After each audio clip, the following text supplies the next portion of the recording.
What's up? What's up? What's up? How's it going, everybody? This is Tyler with Hooksets are free. Welcome back to the channel and another live stream here. Tonight is Friday night, February 4th, 2022. Hope you guys are doing well. Tonight was the opening ceremonies for the Olympics. So, anyway, I look a little bit choppy on my end. Let me know if that is indeed the case. And if I need to set my internet, I will do that. But I think I should be okay. But let me know. I'm gonna ask you guys that probably a time or two here as we get into the live stream, because what I want to talk about tonight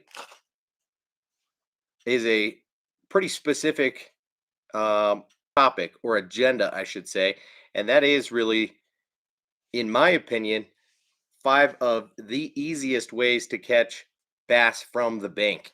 And this is year round, not necessarily specific to one season or anything like that. So um, we will get into it in just a couple of minutes once we give people a chance to hop in here. But what is up, Adam? What's up, Daniel? Daniel says, seems okay right now. Okay, well, right on. Guys, I'm going to drink a beer tonight. I've got the OG Coors Banquet beer, one of the coolest bottles of beer you can get, and a very refreshing and tasty beer at that. So this it tends to be a recurring go-to of mine. Really good value and just a tasty beer. So cheers to everybody. Hope you're having a great Friday night. Hope you enjoyed your week. And yeah, my wife has worked the last 3 nights in a row. So tonight is really the only opportunity for me to be on.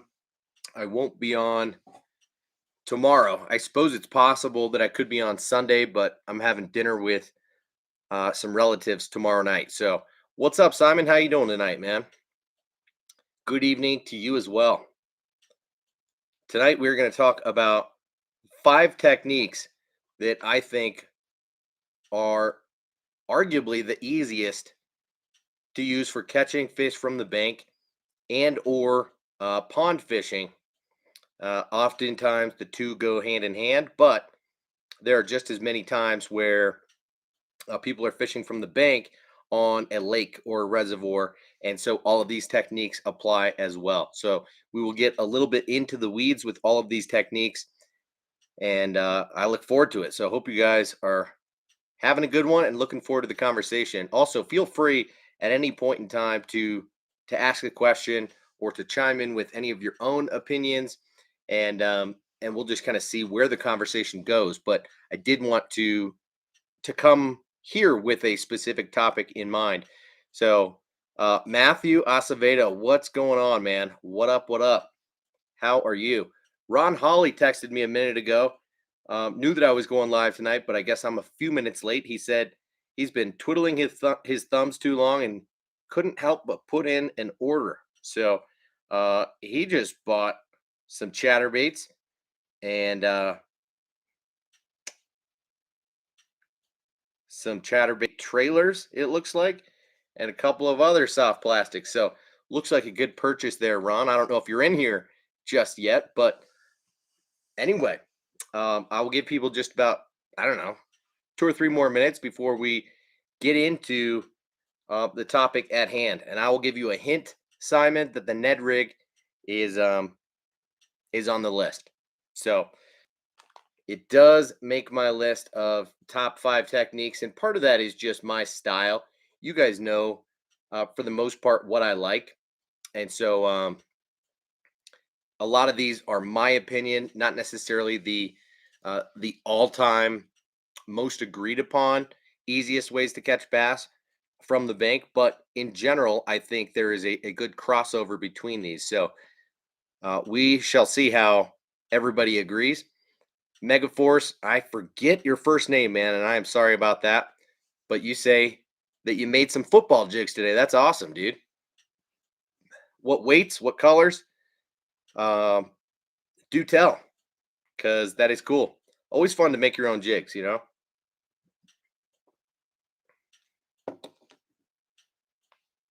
Matt says, I got lucky today and bought a bunch of pre-Rapala lightning shads.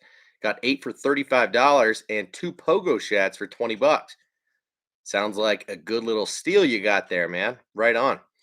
Again, you mentioned those lightning shads not long ago that you picked some up from Epic Eric, but I'm actually not very familiar with them and did not look into it after you mentioned those last time. So I don't quite know what to say, but good purchase. Sounds like a good deal, especially when you got 8 of them for 35 bucks, man.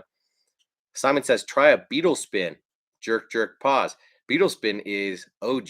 Man, I could grab a box around the corner here where I've got nothing but a box of beetle spins and yeah, it's a great technique, of course. Just a very simplified downsized spinnerbait with a single small Colorado blade, and of course, it works well. I do like to switch it up when throwing a beetle spin and throw a different trailer on the back of it than what comes standard in the package. But yeah, beetle spin is still an underrated lure, I will say. All right, guys. So let's go ahead and dive into this. Um, even though I don't see Ron Holly in the house just yet. So, actually, just for the sake of being nice, let me go ahead and text him back.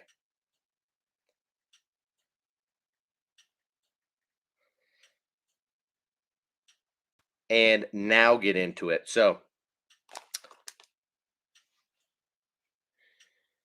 number one on my list, and these are in no particular order. This is not necessarily like the number one way to catch fish from the bank or in a pond or whatever it is. And I have to apologize for the clicking sound that is still going on in my basement. So if there's silence again in this stream, if I end up having to pee again in 30 or 45 minutes from now, you're going to hear that clicking, and I do apologize for it. I did not come down to the basement really at all this past week, so uh, I didn't deal with that. Of course, didn't have the alarm go off in the house because I cut the cord upstairs, but have not disabled it down here. So I apologize for that. I know that Matt really noticed that sound last week when I was gone for, I don't know, 3 times or so for a couple minutes each. And you guys were goofing around. Daniel said it was clicking at it almost exactly 1 time per second. So pretty funny. Megaforce is Mark. Right on. Okay, I'll try to remember that, Mark. You were making chartreuse in white, red, green pumpkin. I'm sure the red and green pumpkin are awesome colors for a football jig, but white and chartreuse is definitely a little bit unconventional, given that a football jig 9 times out of 10 is supposed to imitate a craw.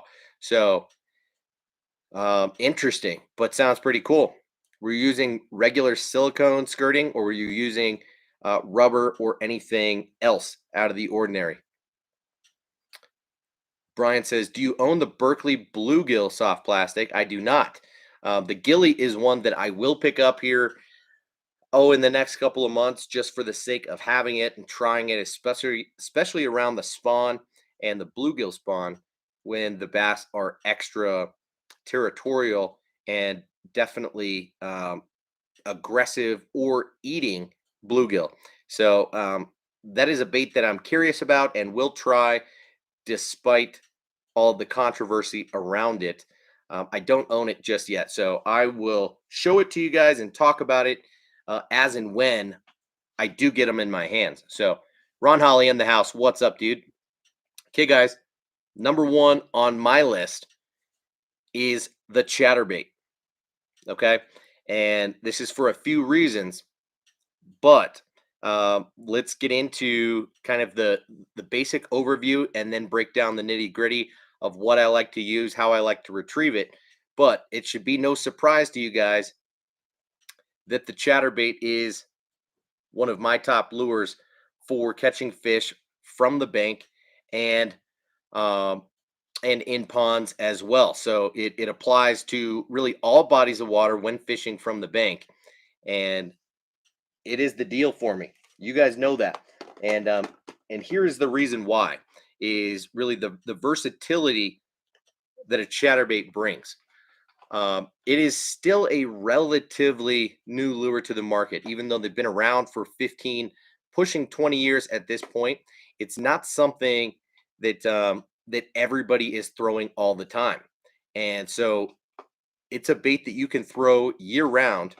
It will catch the hell out of them in the spring as well as in the fall and all through the summer. So um, the cool thing is it imitates a bait fish, but it does a remarkable job at imitating a bluegill. So if you're throwing green pumpkin in a pond, a chatterbait is arguably your best bet. Really hard to beat. And I still have had a ton of success throwing white and white and chartreuse chatterbaits. Somebody mentioned last week they noticed that my big fish that I caught in September, which was perhaps my biggest fish of the 2021 season, came on an all white jackhammer chatterbait. And yeah, so when they're feeding on shad, a white chatterbait will do remarkably well also. But I think a chatterbait imitates a bait fish really well, but can also imitate a craw really well. And of course, this is just on the top of the cross section of my chatterbait box. I throw the Heights Hot craw color more often than I throw the fire craw color. We've talked about this before. Of course, I can dig one of those up for you and show you this color pattern. This is the Heights Hot craw, green pumpkin top and a red belly, as opposed to the fire craw being a red back and an orange belly. But these guys can imitate a craw still really well if you're fishing on bottom and if you're yo-yoing the bait. So this brings me to really the main point that I wanted uh, to mention is the chatterbait's versatility. It doesn't have to just imitate one type of forage.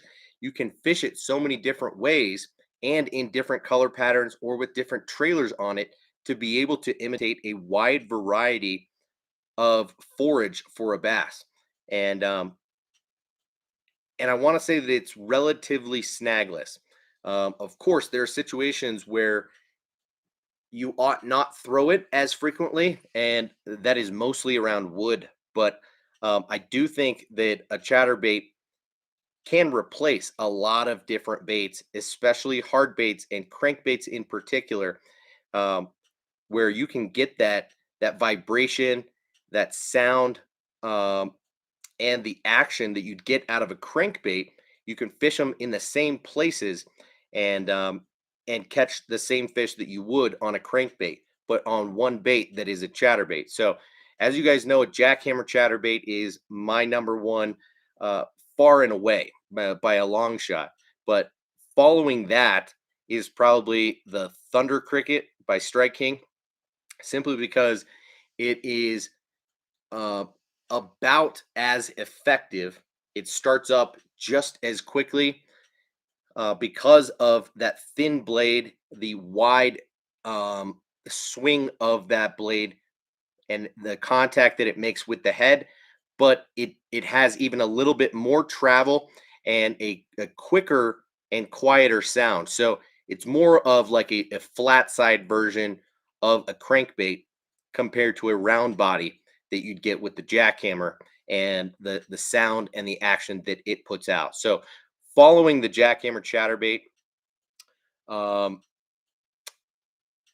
is the Thunder Cricket, and following that is probably a weedless chatterbait, which for me used to be the weedless Project Z chatterbait, and more recently, this past year, has been the Cross Eyes chatterbait. Both come with weed guards on them and start to bridge the gap and allow you to fish a chatterbait in and around wood where you ordinarily would not or should not throw a chatterbait. So, um, technically speaking, you could throw a chatterbait in almost any situation to imitate any type of forage, just depending on the way that you're retrieving the bait, the colors of the bait, and the trailer that you're using. So, of course, we could go into a little bit more depth than that if you guys want to. Um, I, I suppose the most important thing to talk about is the retrieve, depending on the time of year and or the forage that you are trying to imitate. But you guys let me know if there's anything that you want me to cover before we go on to topic number 2. I'm going to try and just catch up on these comments real quick. Simon says black and blue chatterbait with a pit boss on the back. That's a great combo right there. The pit boss is a nice and subtle, um, fluttering type of kick on the back of it. I do like that. You also say, what is your favorite weight for a chatterbait? For me, I use a 3/8 ounce, like, I don't know, 75% of the time. I throw a half ounce, another 15% of the time, and then I'll mix up heavier and or lighter from there, just a fraction of the time, that last 10% or so. So I throw a 3/8 a lot. I find that I can reel it slower, I can be patient, and I can fish it low and slow, or fish it quickly. It will start to rise up, and then I can kill it. I can control that depth pretty well with a 3/8. Although if I'm wanting to stay on bottom, a half from the bank will do really well for me. So again, these are from the bank lures. And I mentioned that because Matt says my number one top bait in the beginning of the season is a jerk bait or a flat side. And I'm not going to disagree with that whatsoever. Those are great early season baits in general. But what we're talking about right now is not season specific, um, and is specific to fishing from the bank and or in a pond. So I would not say that jerk baits or flat side crankbaits um, are super friendly to shallow water and or grassy bodies of water. So that's why neither one of those made the list, nor did any crankbaits for that matter, and why I decided to just throw in the chatterbait as kind of a replacement for all crankbaits in general because of just how versatile it is. Adam says, want to get some micro chatterbaits for BFS. See if the results are the same.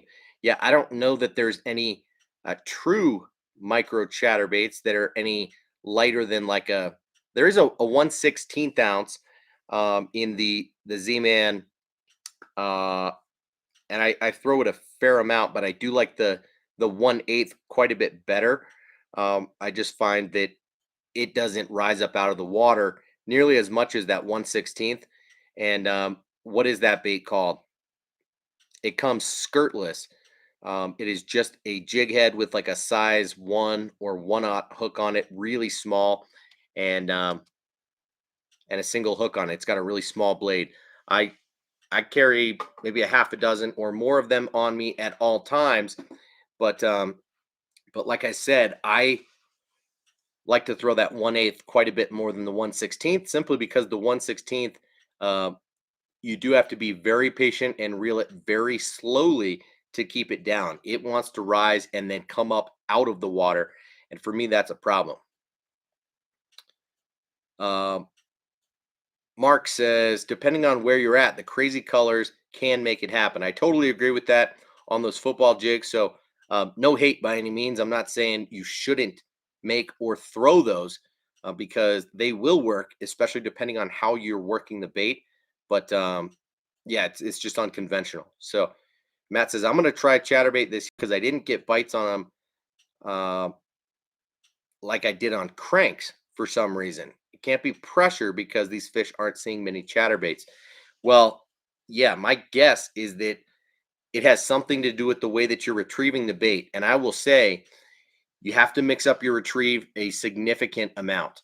Um, they seem to want the bait different each and every day, and I will throw a chatterbait in the same spot um, day after day, and simply mix up the colors, mix up the trailer, mix up the retrieve, and I seem to catch fish over and over. Now, I don't go to the same spot day after day. That's an exaggeration, but I'm saying I don't feel the need to mix up the presentation in the same areas whenever I'm fishing. And occasionally it will happen that in any given season, I'll go to the same spot 3 times in a week if it's just the most convenient. Adam, no, it's not the Willow Vibe. Um, it is the dude. You can get it from Walmart. What the heck is it called?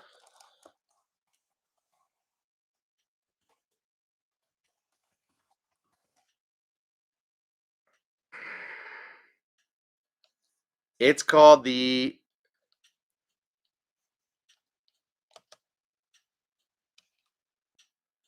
Z-Man Chatterbait Flashback Mini. Okay, they sell them in a 1/8 and a 1/16 Flashback Mini. The Willow Vibe is a cool bait for sure. Another one of the new chatterbaits that made its way onto the market this past year or so, and they've been busting out chatterbaits like you wouldn't believe. Kind of releasing a couple of new ones every year. So pretty wild to think about. But yeah, that Flashback Mini is a good one. But keep in mind, it does not come with a skirt on it. You would and will have to tie your own skirt on there if you want to. And I've got one sitting right over here that I could show you that I did tie one up.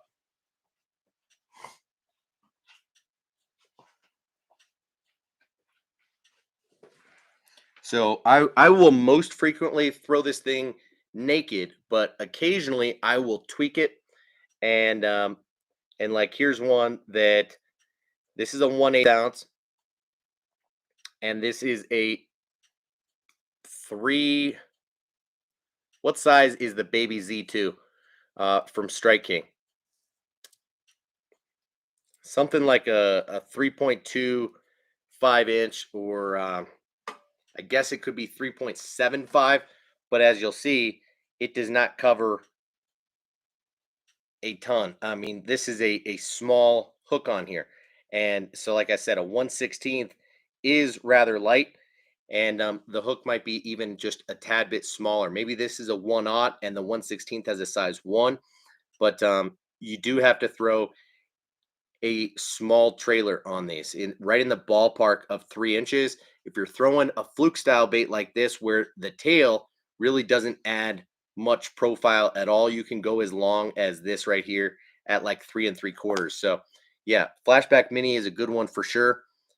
Ron says, with a Zako trailer or a diesel minnows. I throw a Zako most of the time. If I'm trying to imitate a bait fish. Now, that is not each and every time, because the main issue that I've run into with the Zako is its durability. It has tremendous action.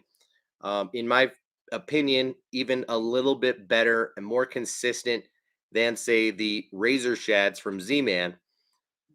But when this thing needs to be swapped out a couple of times per day, if you're catching them, I mean, I would say one Zako will last you a few fish, maybe a handful of fish, but it will start ripping down the back. So really, um, there's something special about Z-Man trailers, and so whether you're using the Razor Shads or the Turbo Craws, um, or the Diesel Minnows or the newer Goat, um, all of those work really well depending on what you're trying to do with the bait, how much action you want, and you will not have to replace the bait the same day that you're using it.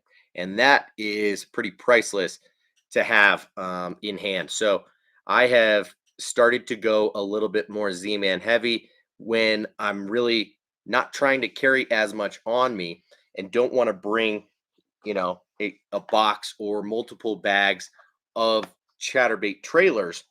So that is one hack that you can do, is just bring a Laztec with you. So that's something that I make a point to do. And you guys know I've got this entire bait binders that is full of just chatterbait trailers. I rarely bring the entire thing with me, but I will sometimes. I've got Razor Shads, Turbo Craws, Goats in this guy. And that covers most of my needs.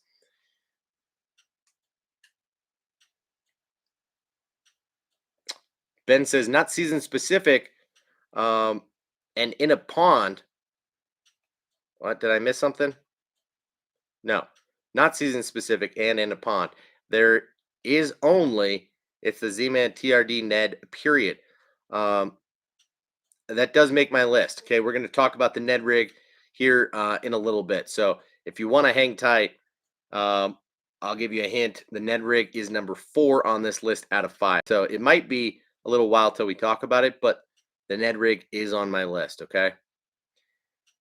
Daniel says you could maybe take a Queen's tackle switchblade and put it on a finesse jig, maybe.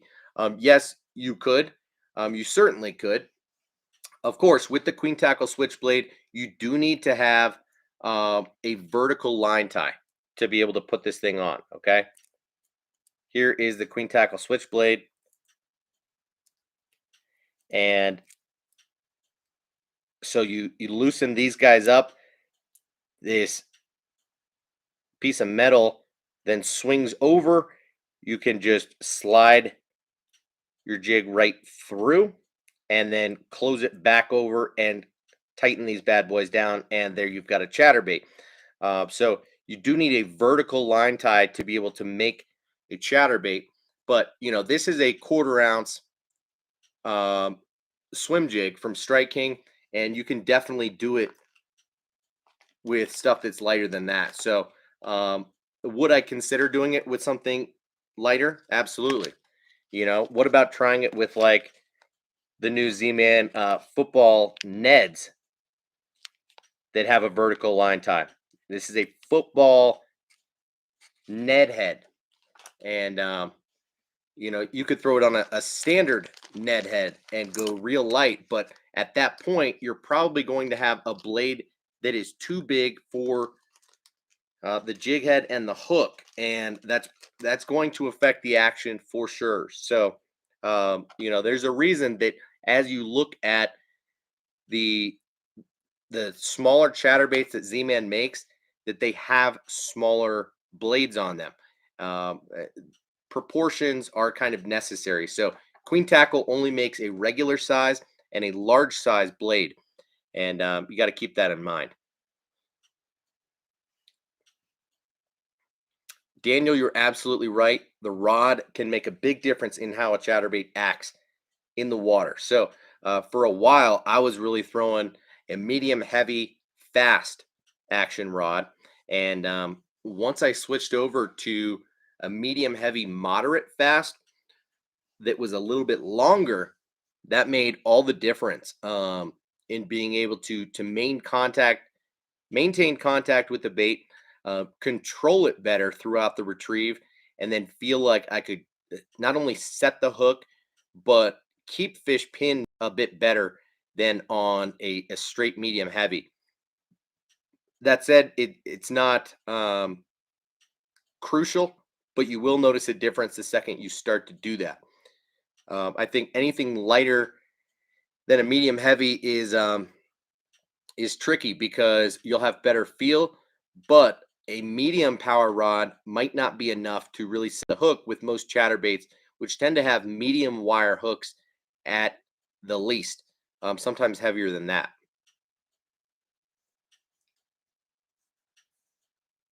Matt says, might be the way I was retrieving. I was straight retrieving them and a little bit of yo-yoing, but nothing else. So gonna try switching it up. Yeah, you absolutely should, Matt. In fact, I've had a lot of success in fishing a jackhammer chatterbait relatively fast in the water column. You'll notice that, like with a whopper plopper or something like that. I don't know why that's the first thing that came to my mind, but there is a retrieve speed at which the bait is getting the most efficacy, if you will. So with like a jackhammer chatterbait, you will feel that vibration be a certain frequency, but as you retrieve the bait faster, you can feel and almost hear the bait from outside the water thumping harder and making more noise, hence the name jackhammer. So I think a lot of the reason that fish eat the jackhammer is because it's so obnoxious, um, that they have to come shut it up. So do mix it up and play with the retrieve, and not just where it's swimming in the water column and how that skirt is pulsing, but how quickly you're retrieving it. So I will tell you that the most effective retrieve for me is usually just like a 1, 2, 3, 4 burn, 1, 2, and what that will do is make the bait hunt unnecessarily. Um, you know, well, I guess it really is on purpose, but that bait is tracking straight and making a lot of commotion, and then all of a sudden it darts out of the way. So a lot of times fish will hear and see that bait coming, especially if you're fishing in the right place, and they will come over to it. And if it does something weird at the right time, they'll eat it. So play around with the retrieve. If you're not getting bit, then just try to start burning it. Um, I think technically the faster the better. Um, but I do like a kind of medium fast retrieve with the jackhammer for the most part. You just got to mix it up throughout the retrieve, not on a cast by cast basis. Ron, I rarely fish naked either. I like to keep my clothes on and have respect for other people. So Mark says I got all white jackhammer and I'm going to put a blue Zako on it. How about that? Um, that sounds pretty wild, man. Black and blue Zako, or like a blue. Do they make a blue sapphire? I don't know what color perhaps you're referring to, but that sounds pretty wild. I wouldn't be surprised if they eat it, but um, I used to do a little bit more of mix and matching colors on my chatterbaits, but I don't do that intentionally. I usually only do that when I don't have enough stuff on me, and and I'll just kind of make do with what I've got. Matt says, Tyler, would a Kalen's grub work on the back of a chatterbait or just a big grub in general? Never tried it. It would work. It does work. I just don't do it very frequently. I find that a straight tail, when trying to imitate uh, a bait fish, does better for me. I think more action in the front, more subtle action in the rear tends to do better when imitating a bait fish. That said, I've definitely used a grub before, and I do occasionally come back to it. So, uh, even a big grub like the 9-inch Z-Man grubs is one that I have used before, but I don't find that my catch rate when using it is quite as good. Part of that is because this is a massive bait.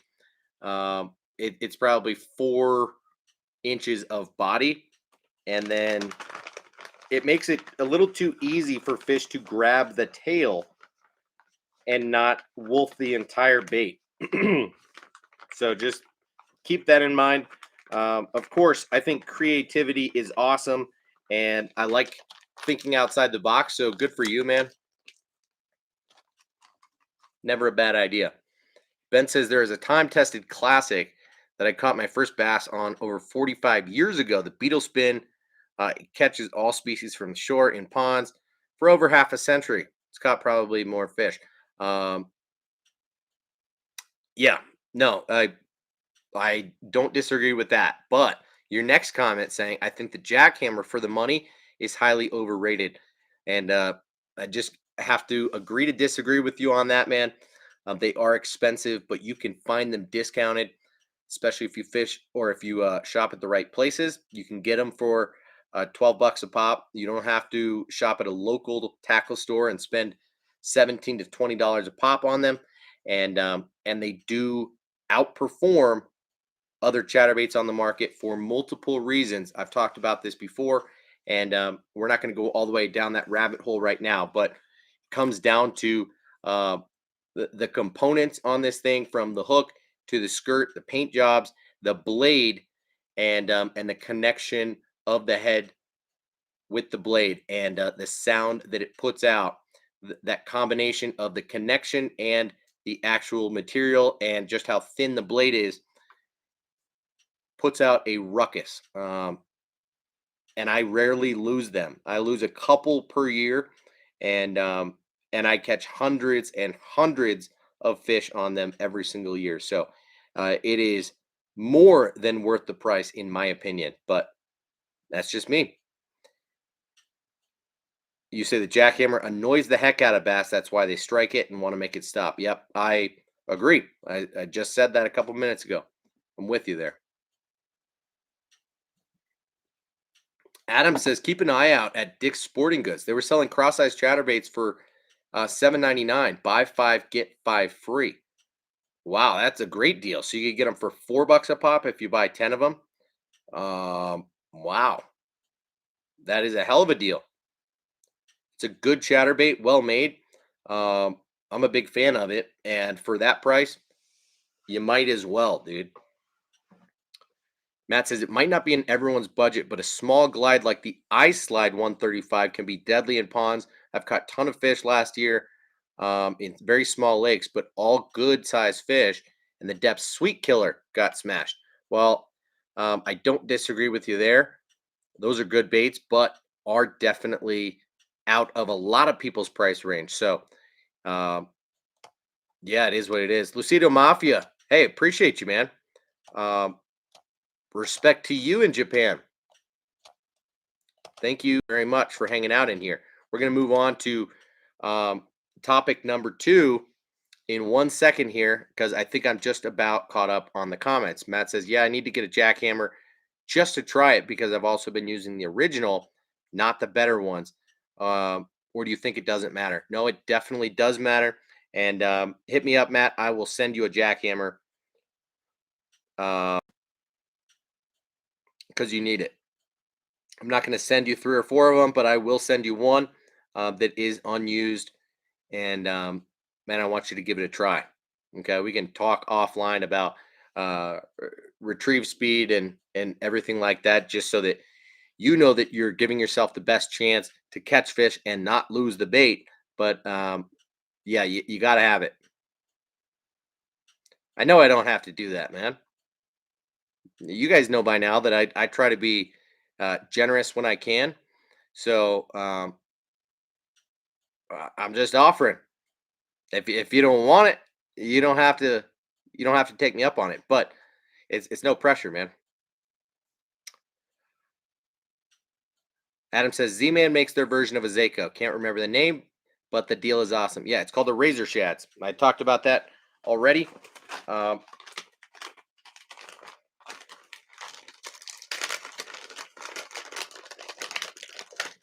It's this guy right here. And this is the color you're talking about, the deal.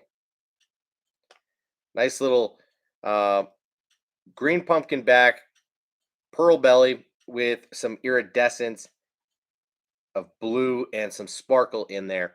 And so this is a segmented fluke style bait. Works really well as a soft jerk bait as well if you're fishing it on a keel weighted belly hook. But really, it was designed to be a chatterbait trailer, and that's where it excels. So Razor Shads is what it is. Mark says, around PA, the fish don't see chatterbait crazy colors. Burn it and stop has worked well for me. Absolutely, man. I'm with you on that. All right, Matt, we can do a trade. No problem. Guys, let's get into technique number 2 that is on my list of what I think are really the 5 easiest ways to catch bass from the bank or in ponds. And that is a Texas rigged craw, beaver, creature, what have you. Of course, a worm will work well also, but this is really to imitate a crawfish, or perhaps a lizard or another bottom dwelling animal or a bait fish potentially. So I have 3 baits in mind that I want to mention, but I do think a Texas rig is an awesome way uh, to kind of bridge that gap between what we did talk about with the chatterbait, which is an awesome bait for covering water. Um, it is, out of these 5 techniques, the best way to cover the most amount of water. You can just parallel the bank and go, go, go. I almost never recommend that you cast straight perpendicular to the bank out to the middle of the body of water that you're fishing and bring it back. I 8 or 9 times out of 10 will parallel the bank and cover water until I find fish, and then stay in that area, try to sweep up a couple extra bites before moving on and continuing. So, yeah, cover water with a chatterbait and then slow down and fish isolated pieces of cover with a Texas rig. Okay. Um, Most of the time, I'm going to throw a Texas rig on a pegged bullet weight. I do prefer tungsten, but I will sometimes throw lead. I've pretty much fully switched over to tungsten at this point. I prefer lighter weights, something in the ballpark of 3/16 or a quarter ounce most of the time. I rarely go lighter than 3/16, and I rarely go heavier than a quarter. So I stay pretty true with that, especially when fishing from the bank in shallower water. I like the fall rate. I like how the weight does not affect the bait too much, nor does it blow the mouth of the fish open when setting the hook, especially with a pegged weight. That is one of the downsides uh, to fishing a Texas rig, is that if you're fishing a heavy weight or you set the hook really hard and quickly, you are likely uh, to blow the fish's mouth open with that weight before you set the hook. So I almost always am using an EWG style hook. I like Gamakatsu and Owner. And yeah, there are a couple of baits that we can and should talk about uh, in 1 second. Chris Crago in the house. How's it going? It is going pretty well here. I think everybody's doing well in the chat as well. So, the last pack. No, just kidding. I did just send a pack of these to Ron Holly.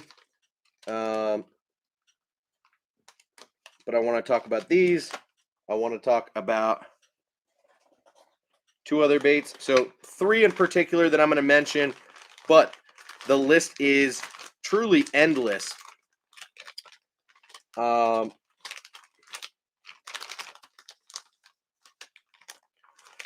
So first is the striking rage bug. Okay, specifically in the chameleon color.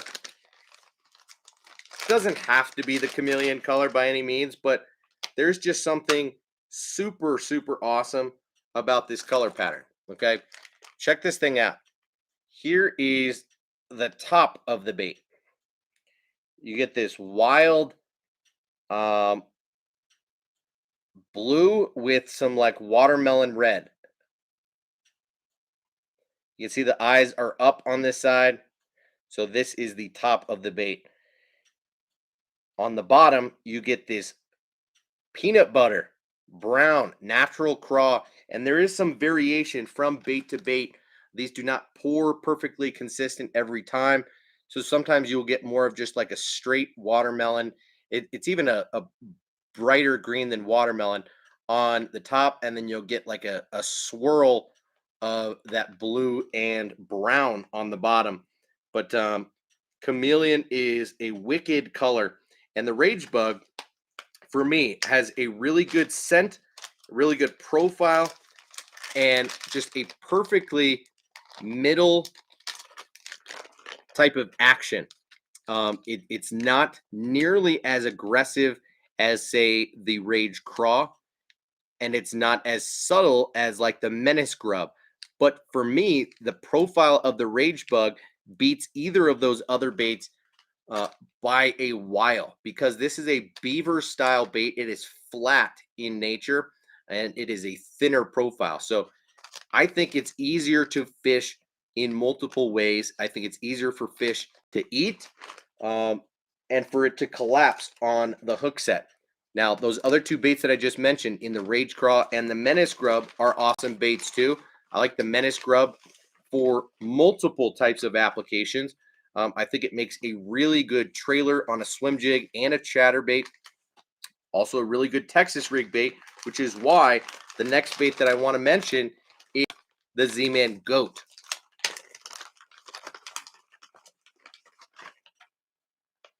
And this is just a simple green pumpkin. I've got this bait in like 6 different colors at this point. 4 are rigged up in this bag, or this bait binders for chatterbait trailers. I've got green pumpkin. I've got hot craw, black and blue, and pearl white, because that covers my bases really well for fishing on a chatterbait. But the goat is essentially the same exact bait as the Menace Grub from Strike King, but it's made from Elastec. And so what you get are these flanged kickers on the back. So they will displace a fair amount of water, but it's not a long or wide tail to it. So it does not thump a lot, but it does kick steadily, consistently. And the profile of this bait is nice. It's a 4-inch long bait. It's thick, but not too thick, right? A little bit flatter than it is wide. So you can rig this thing horizontally, or vertically, I mean, and have it imitate a bait fish really well, or you can fish it horizontally like you would think to fish it, and it will imitate a craw really well. This is a great bait on a Texas rig, and on a million other types of rigs as well. So hard to beat the goat from Z-Man.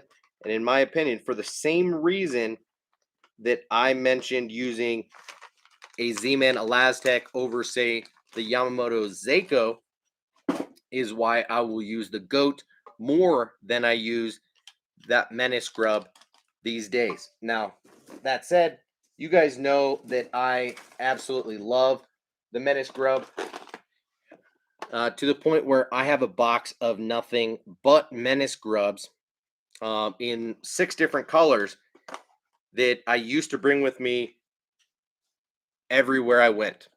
And I would fish this bait in so many different ways. The only issue with this, again, is durability is so-so, and this thing is perfectly round. So there are advantages and disadvantages to that, but when I'm fishing it on a Texas rig, I prefer something with a little bit more of a flat bottom, like you'd get out of more of a beaver style bait. So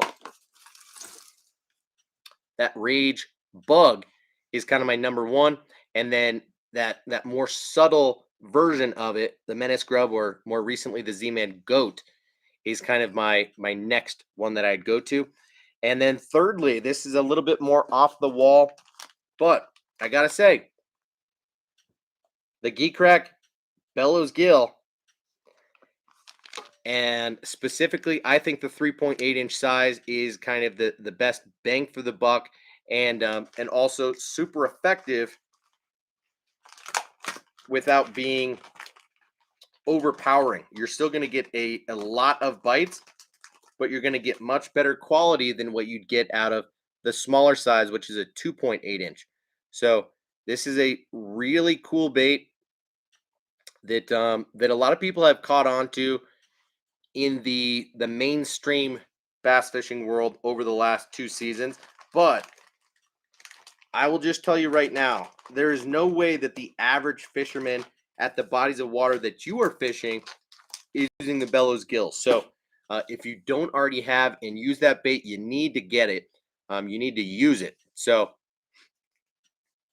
Daniel, the bait binders theoretically will work with any, but they're made to work with Z-Man because an average bag of Z-Man comes one with the peg hanger, but two with these stamped holes in the bottom. So that's really where the bait binder comes into play. And so I think you would have to cut your own holes in order to use the bait binder with other baits, if that makes sense. Mark says, I have got into soft plastic baits since I've been watching your channel. The craw is one of my faves, and drop shotting. Wacky Rig is so cool. Well, you just hang tight, because up next we're going to talk about like a Wacky Rig. Okay, so the cool thing about a bellows gill is that it is completely different, and where those last two that I mentioned are really craw imitators more than anything. Of course, they can imitate a bait fish depending on the color and how you're working that bait, but really what you're doing is you're going to flip or underhand cast a Texas rig to a specific area, and then you're going to drag it or hop it and work it back to you. And it's mostly going to imitate a craw. But with a bellows gill, you get a bluegill type of profile, a very wide body, and it is amazing in ponds and in shallow water, anywhere near grass where bluegill like to hang out. Bass smoke that thing. I did use both the 2.8 and the 3.8 this past season, and I found that the 2.8 caught me a few more fish than the 3.8, but it caught me a lot of small fish. Whereas when I switched to that 3.8, it kind of weeded out the really small fish, anything 12 or 14 inches and smaller. And I was using the 3.8 and catching significantly better fish, and still large numbers of fish. So I'm a big fan of that 3.8. And I'm sure if you went up to the 5.8, you'd catch big fish. But you're going to decrease the number of bites that you're getting, and you're spending a lot of money per bait. And that is tricky. So one hack to using that bellows gill is to use a screw lock hook. And I like to use just like an owner. Uh, of course, this is a really small hook. This is the 1/0 version of that hook, but you can see it's got a screw lock and then an EWG hook on it. And so I used that size hook on the 2.8. I'd step up to like a 3/0, maybe even a 4/0 on the 3.8 inch. Screw lock makes a big difference in terms of not ripping the nose of the bait, and going through those baits quickly, because it's such a fragile and heavily salted bait that when you Texas rig the bait, just running your hook through the nose that one time weakens the bait significantly. So yeah, I like to use a screw lock hook with like a 3 or 4/0 hook in that 3.8 inch size, and actually fish that one weightless most of the time, because it has a relatively fast fall, especially compared to those other baits. Obviously, uh, the goat being a Laztec, if you're fishing it weightless, it will float. You can fish it like a soft plastic toad, like a buzzing frog, and swim it on the surface, and it works fairly well. It's just really subtle. So you do need to use a weight if you're Texas rigging the goat. But if you're Texas rigging the rage craw or the rage bug, for example, or the spicy beaver from Reaction Innovations, or the stroker craw from Sixth Sense, there are a million baits out there like it. The Z craw from Zoom, but the rage bug, it has a relatively slow fall. You have to be super patient. That thing's going to want to pull up out of the strike zone and close to the surface when working the bait. So really, again, I'd go back to that 3/16 or quarter ounce pegged weight 9 times out of 10. But when fishing the bellows gill, it has a much faster sink rate on its own. And bluegill like to hang out up shallow more so than the craws. And So if I'm fishing a Texas rig, I'm not going to throw it in the rocks where I'm likely to get snagged really easily. I'm going to pitch it around wood, in holes of grass, and a little bit deeper if there's rocks or riprap bank, and then bring it up to where, that percentage of me getting snagged goes up, and then work the bait quicker back to me before making another pitch out.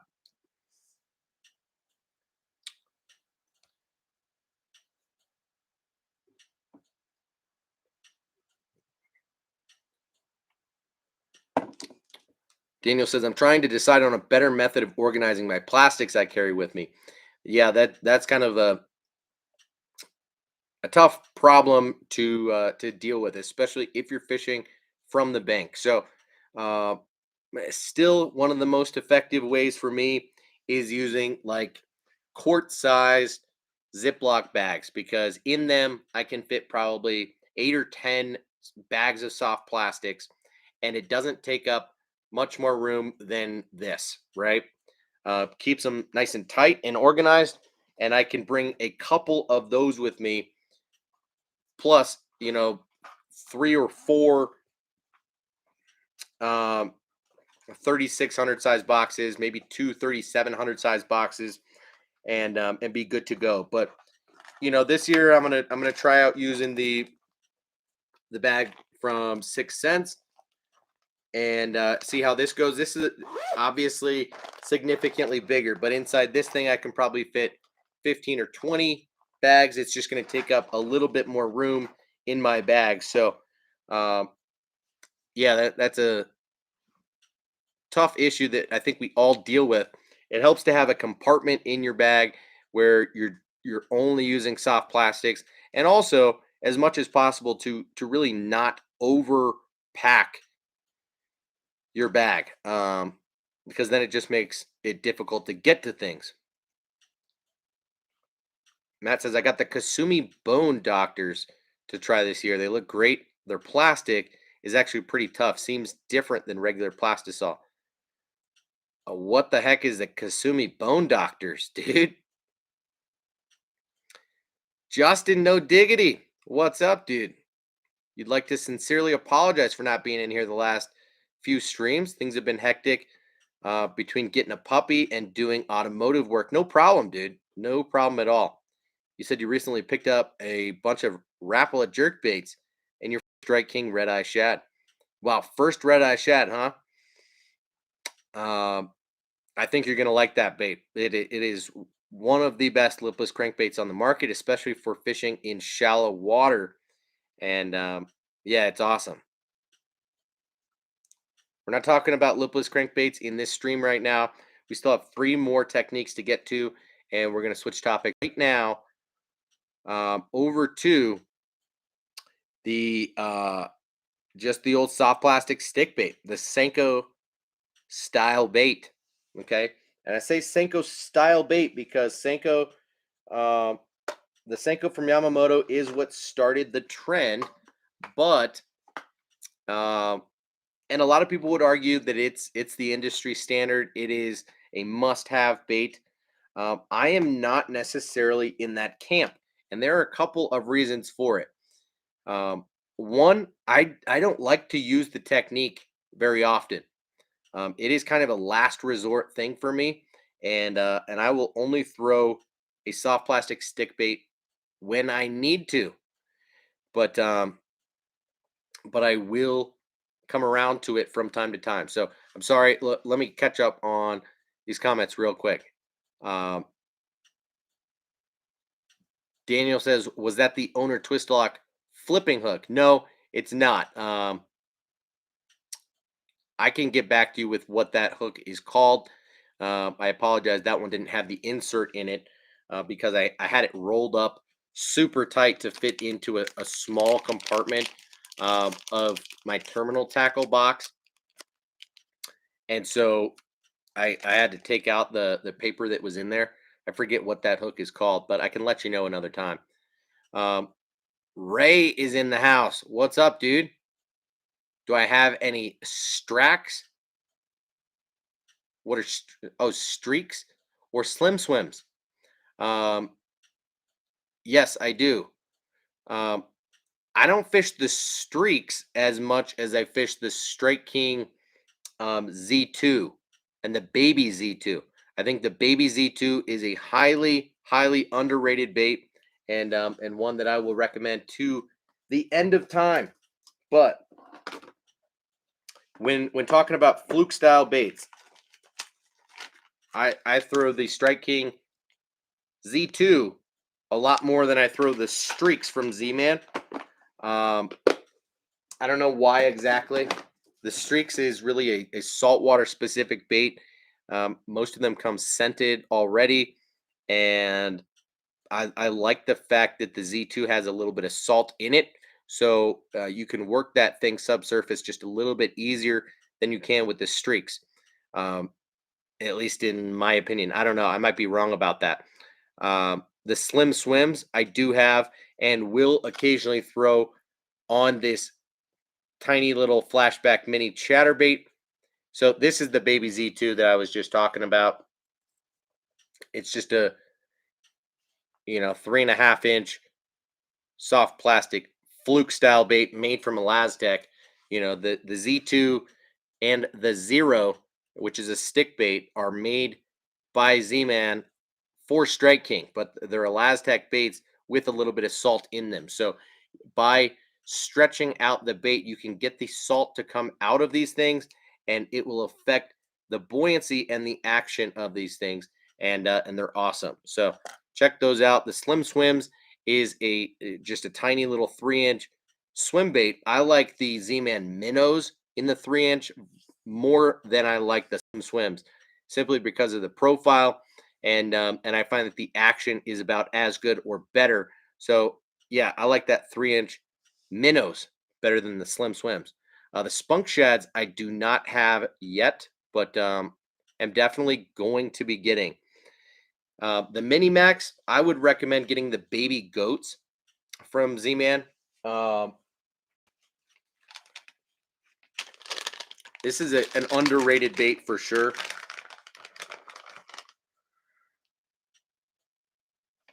We talked about the goat on here about 20 minutes ago, but this is a 3-inch version of it. They make um, a small, medium, and a large size of the goat. And I used the baby goat a lot this past year.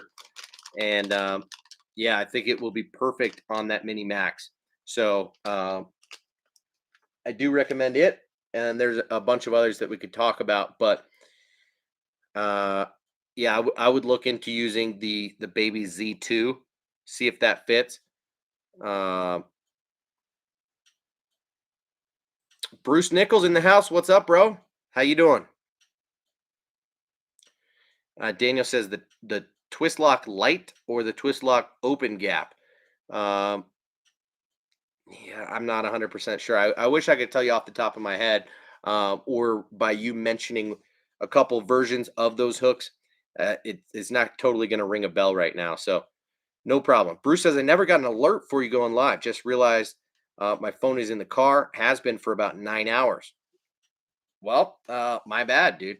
I don't know what causes people to get notifications and what does not, but I wish I was a little bit more in control of that. So, guys, the stick bait is technique number 3 for what I would classify as the easiest ways to catch bass from the bank or in ponds.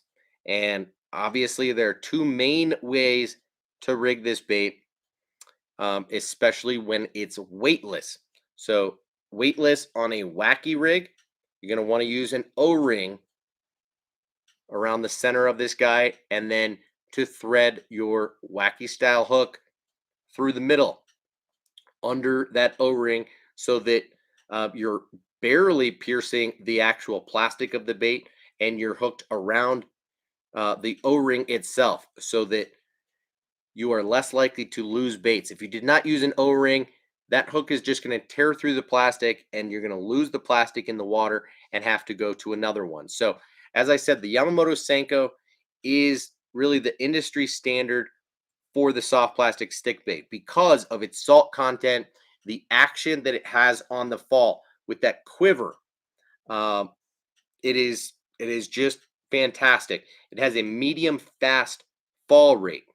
Um, I would say fast fall rate is like the Berkeley General. So this is the Maxent General in the 4-inch. I plan to throw this thing on a Wacky Rig, but on a drop shot more than anything, um, which is a weighted technique. So throwing a weightless Wacky Rig, fall rate can matter dramatically. So a Senko is a pretty fast retrieve or pretty fast fall rate, and the Bass Pro Shop Sticko is right there with it in terms of action. And some people might disagree with that, but I think it has a very similar action and fall rate, and it's about 3 times cheaper than what you get when buying Senkos. So this is the 6-inch size, and I know that the 5-inch is really kind of the go-to for most people, but I think that you can get bigger bites on a 6-inch. You can get more bites on a 5-inch. Now, bait that is fantastic for this same technique and is borderline underrated is the 6 Sense Clout.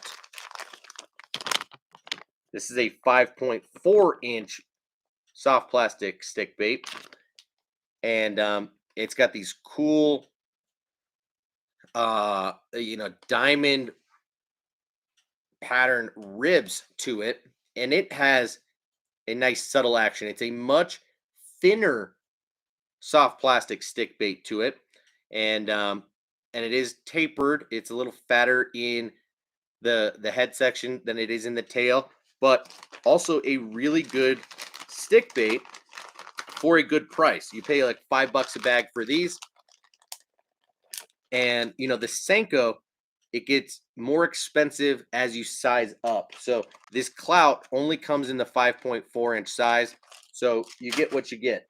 And I think you get 10 in a pack for $5. So you're paying 50 cents per bait on those. Whereas with the Yamamoto Senko, excuse me, you get 10 in a pack when you're buying like the 4-inch, maybe 8 in a pack with the 5-inch, and then only like 5 in a pack with the 6 and the 7, or something like that. Don't quote me on it because I don't throw the Yamamoto Senko all that much, but you pay like $8 a pack for those.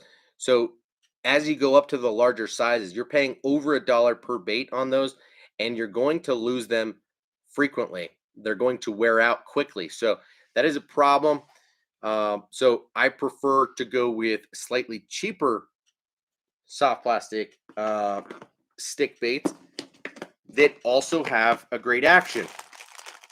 Another one that I'm a big fan of that I talk about pretty frequently is the Zoom Magnum Finesse Worm. This is a bait that people don't talk about nearly as much as perhaps they should.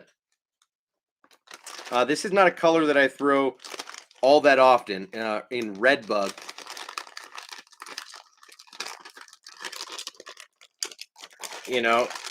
I throw it in black, and I throw it in this I don't know if they call it blue craw or green pumpkin blue. What do they call it? Green pumpkin blue flash. Underrated color. Really like this one. So green pumpkin with some like light blue swirl and some blue flake in there. But the Zoom Magnum Finesse Worm is awesome. It has a little bit slower of a fall rate. So it works well, but for that situation where you want the bait to fall a little slower on a weightless rig than say what you get out of the Sticko or the Senko. So in fall rate, I would go with the Sticko as the fastest, the Clout as kind of the medium, and then this guy as the medium slow. If you want to go ultra slow, which I don't all that often unless I'm fishing really skinny water or I'm bed fishing perhaps, then I would recommend the Yum Dinger. Really cheap bait. You're paying like 30 cents a bait for that one. Whereas with the Magnum Finesse, I think you get 15 in a pack for like $5, maybe even a little less than that. So let's do the math. That's 33 cents a pop. Little bit more expensive than the Yum Dinger, but in my opinion, better bait. And a big reason is that you can do multiple things a little bit better with this bait. And this is where a weighted technique comes in. And I love to Nico rig this bait. You throw a nail weight in the head of this bait, and then what it's going to do is make the bait stand up and pulse sideways, where the bait is going to stand vertically, and you're going to work the bait along the bottom, as opposed to let it fall horizontally, having that pulsing action on the fall and on the rise when you pull it up. So, got to use it. Those are the main ones that I would mention, but Wacky Rig first, that open hook is going to give you the best hookup ratio, period. You're going to catch more fish on that, but you are going to get hung on some grass. You might get hung on some wood or get snagged up in rocks if you're fishing around heavier stuff. But if that's the case, then what you want to do is just switch over to a Texas rig, weightless first, because you'll get that same action out of the bait.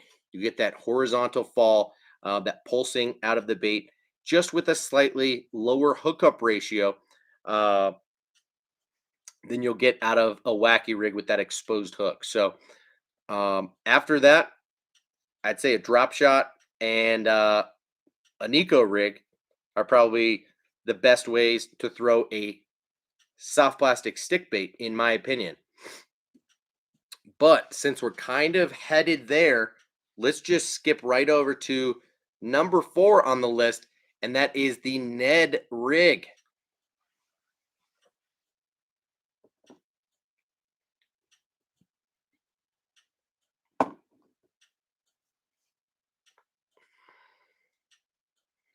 Adam says, I've been using the Mustad hooks for Wacky Rig. They come with the O-ring, but they have the holes at the top so you can put the hook the other way.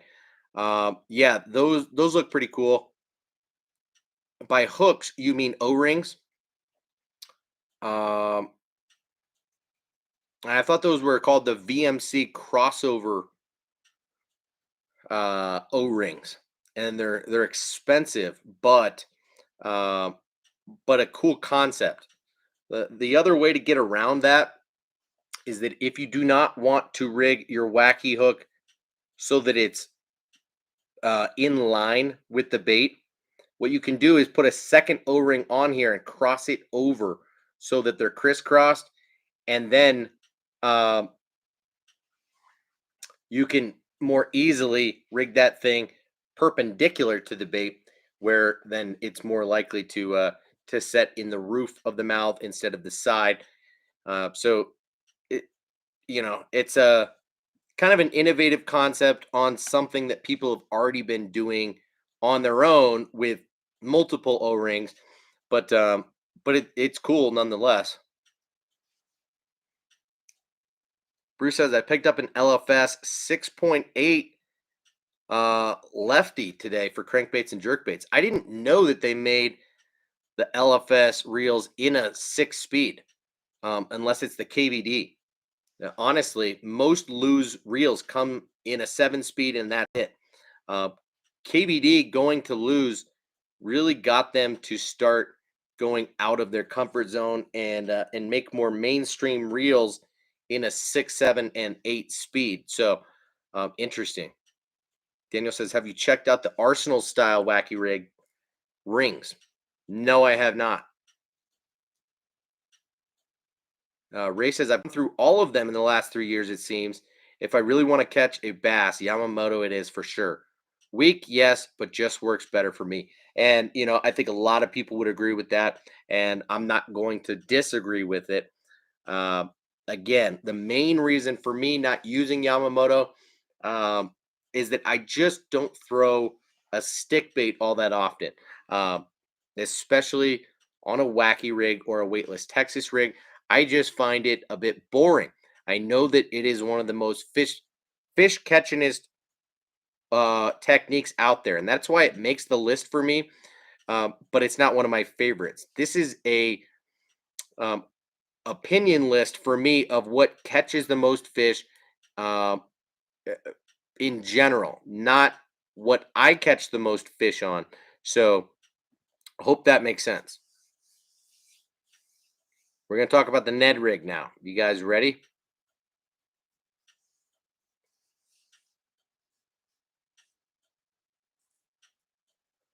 Ray says, I've been fishing the Ned rig all of January until yesterday.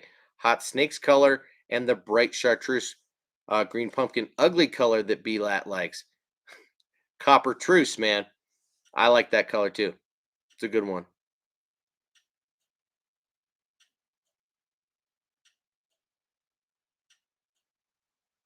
I assume you're talking about copper truce. I don't know for sure though. Okay, Tom. No problem, dude. Thanks for hopping in anyway. Really not a big deal. We're 3 techniques in out of 5. You know, we started talking about the chatterbait for a while, then we moved on to the Texas rig, and then we just talked about the soft plastic stick bait. So we're going to talk about the Ned rig, and then we're going to close it out with the top water. So let's talk about the Ned rig for a hot minute.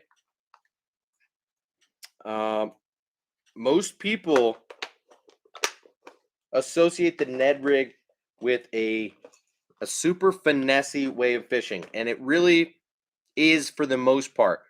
Though the technique has evolved and the number of baits on the market is astonishing. So, uh, the way that you can use a Ned rig has changed over the last handful of years. That's for sure. But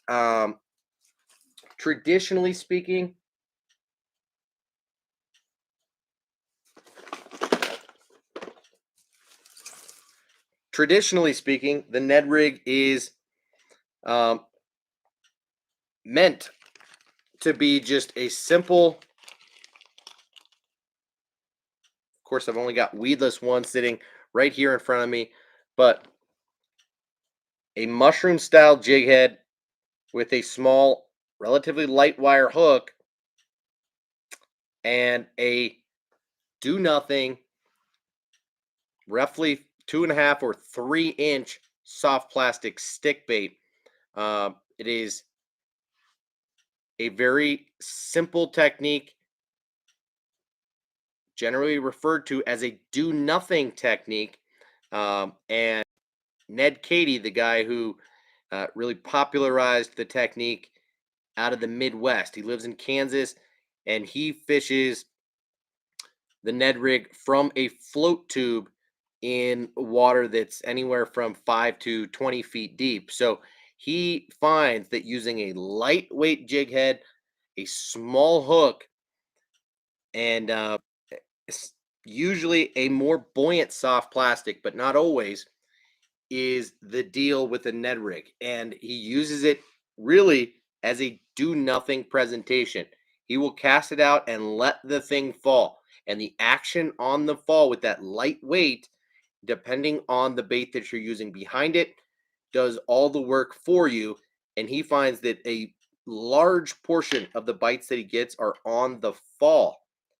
So keep that in mind. For us bank fishermen or pond fishermen, if you're fishing skinny water, you will only sometimes get bit on the fall. That is not likely to happen a majority of the time. So it depends on what you're using bait wise and how then you retrieve the bait. And there are a half a dozen or more different ways to retrieve the Ned rig.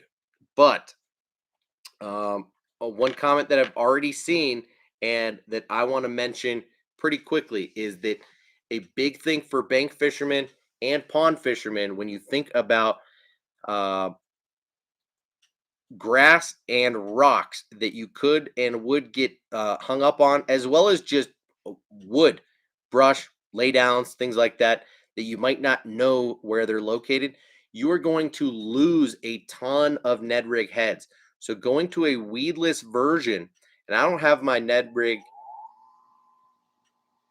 Ned head box down here with me. So well, just kidding. I have this bag full of Ned heads that are in their packages. So we can talk about Ned heads for a second, because now so many different companies make their own. And Z-Man makes a good one, right? It has that mushroom style flat jig head on it. So it is going to allow a more buoyant soft plastic to stand straight up. It's going to sit flat on the bottom of whatever body of water you're fishing a little bit better. You'll see that some companies like Strike King, for example, also utilize that same shape where it is a flat head, but here they've got more of a sickle style jig head in terms of the angle of the hook, and they've got a longer shank hook, and these can come in heavier weights. Now, I've got this in a 1/8. I do prefer lighter weights, so normally a 1/10 ounce for Z-Man is like my go-to. You guys already saw that in the Z-Man football Neds. I've got this in a 3/16, which is their middle size.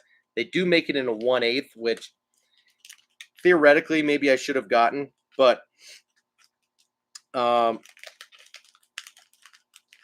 Gamakatsu makes Ned Rig heads, and this is cool because they make these in some lighter weights. So here I've got a 1/16, here I've got a 3/32, and so these are great weights for me. It comes with a screw lock bait keeper on it, and then a sticky sharp Gamakatsu hook. Only thing is it comes with more of a round ball head on there.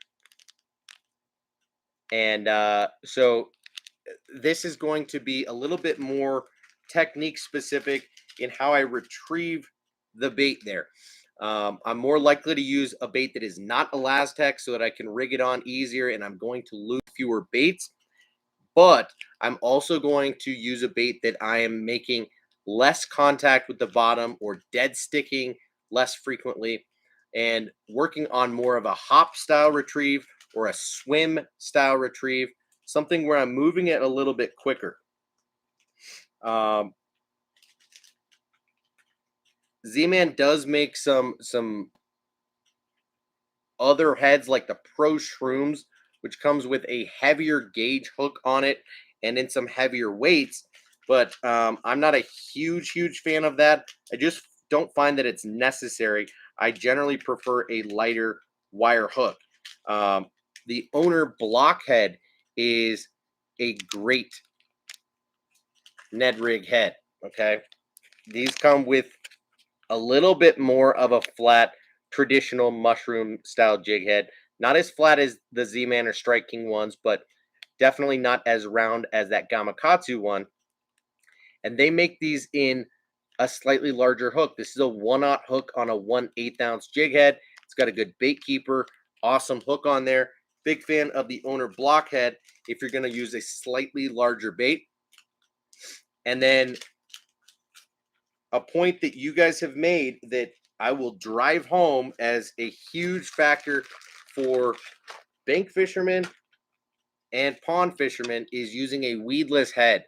And I don't just mean the Z-Man weedless finesse shrooms jig head like this one. That is a pretty good one.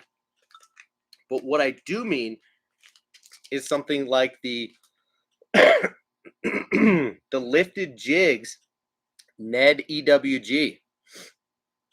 These guys were like the first ones to do it. some 3 or 4 years ago, and this is an awesome jig head. It comes with a VMC hook on it, so not the absolute best, but it's got enough bite to it. It's a light enough wire hook. I really like it. This is still my my jig head of choice, and I've got it in a bunch of different colors. These two are still in the package unopened. I intended to give these away, and I very well still might at some point. These are really all hooks that I already have and had picked up for the sake of a giveaway. But owner makes these two guys. This is the Ultra Head Blockhead, which is an offset EWG. It's their weedless version and is great. Again, a 1/0 hook on there on that 1/16 ounce. And then they make more of a round ball and a football head version. So this is called the Football Finesse Ultra Head. Comes with a 2/0 hook on it. So you can change the profile of the bait that you're using depending on the style of head and the size and style of hook that you're using as well. But the Ned Rig is an awesome presentation. We could go way down the rabbit hole of different profiles, different ways to retrieve those, and the heads that you'd pair them with. But we're not going to do that right this minute. Z-Man makes some of the most traditional and best Ned Rig baits on the market. And the most traditional ones are the Finesse TRD. This is kind of the OG. This is the copper truce color.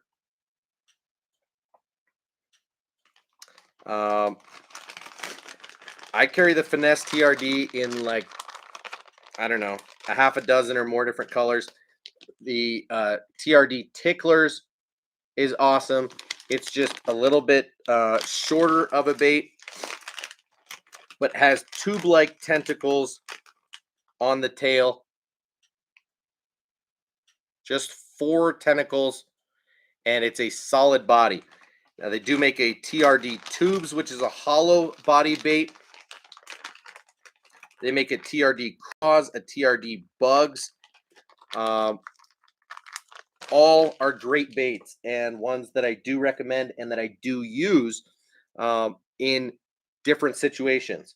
But beyond Z-Man, there are really a few specific baits that I seem to come back to pretty frequently. One of them is the X Zone Lures Ned Zone. Awesome colors, good scent, soft plastic, but really good buoyancy on this thing. This bait is so underrated. I can't begin to tell you. So if you don't already throw the X Zone Lures Ned Zone, you got to have it. This one is a bit more out there and one that I will throw on a more erratic style retrieve. And this is the Missile Baits Ned Bomb. Okay, it has that thin spade tail, just wants to dance around, but this thing will lay down almost immediately if you work the bait slowly. So you want to be hopping this thing off of bottom. This is just for Ron Hawley because I know that he absolutely loves anything and everything Morning Dawn.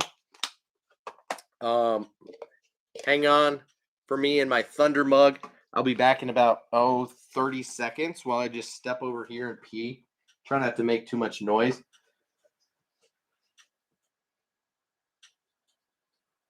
Click, click.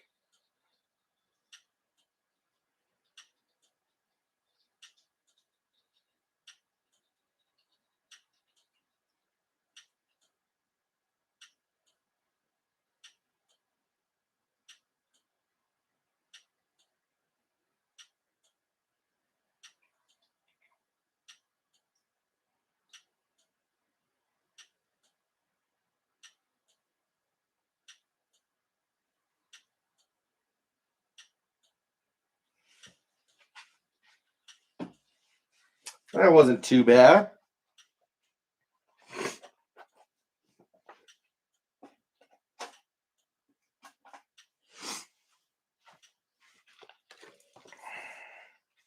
All right.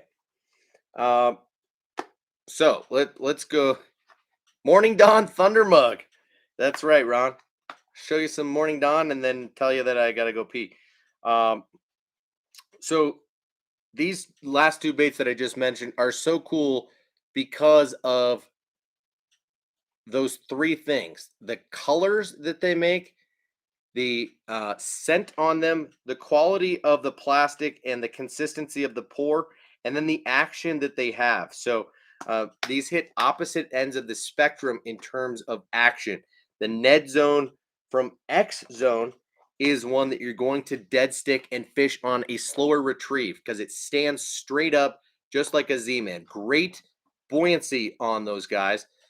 Um, I find that it's better on a slow retrieve, something that you're going to drag or just hop a little bit slower and let it soak on bottom.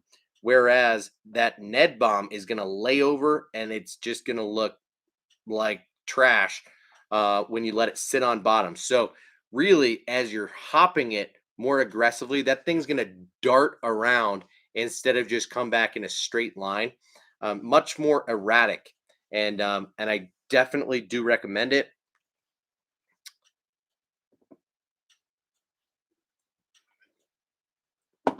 Adam says best recommendation I can give for the Ned rig fishing is keep an eye on your line. Most of the time, they just pick it up and slowly take off. That's a great recommendation, and I totally agree with it. Yeah, if you're not visually watching the bite, you can visually watch your line, and that will make a huge difference in detecting bites and being able to set the hook quick enough. So, uh, great option and good recommendation, man. Thank you.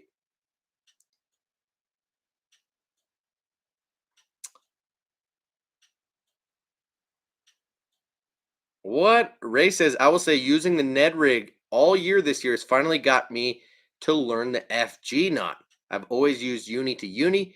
FG is super easy with a thick leader. 8 to 10 pound is horrible though. Yeah, well, I wouldn't recommend throwing heavier than a 10-pound leader for something like the Ned rig 9 times out of 10. So that's where it gets a little bit tricky, dude.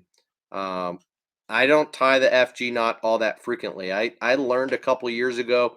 I used it for about half of a season, and yeah, I kind of went away from it. It's a big hassle. So, a couple other baits that I want to mention that I use somewhat frequently.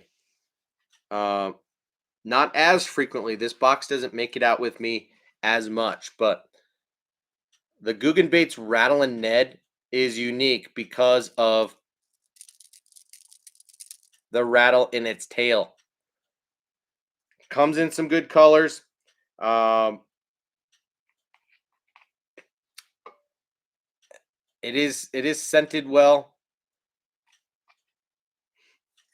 It has a lot of salt in it, so it's not a durable bait, and it does have kind of a dead type of action to it. So I'm not a huge fan of it, but I do really like the rattle in it. So um, I do still recommend it, but um, while we're on the topic of a rattle, I would suggest that you just spend half of the money and go with a bait like the really boring looking Yum Ned Dinger.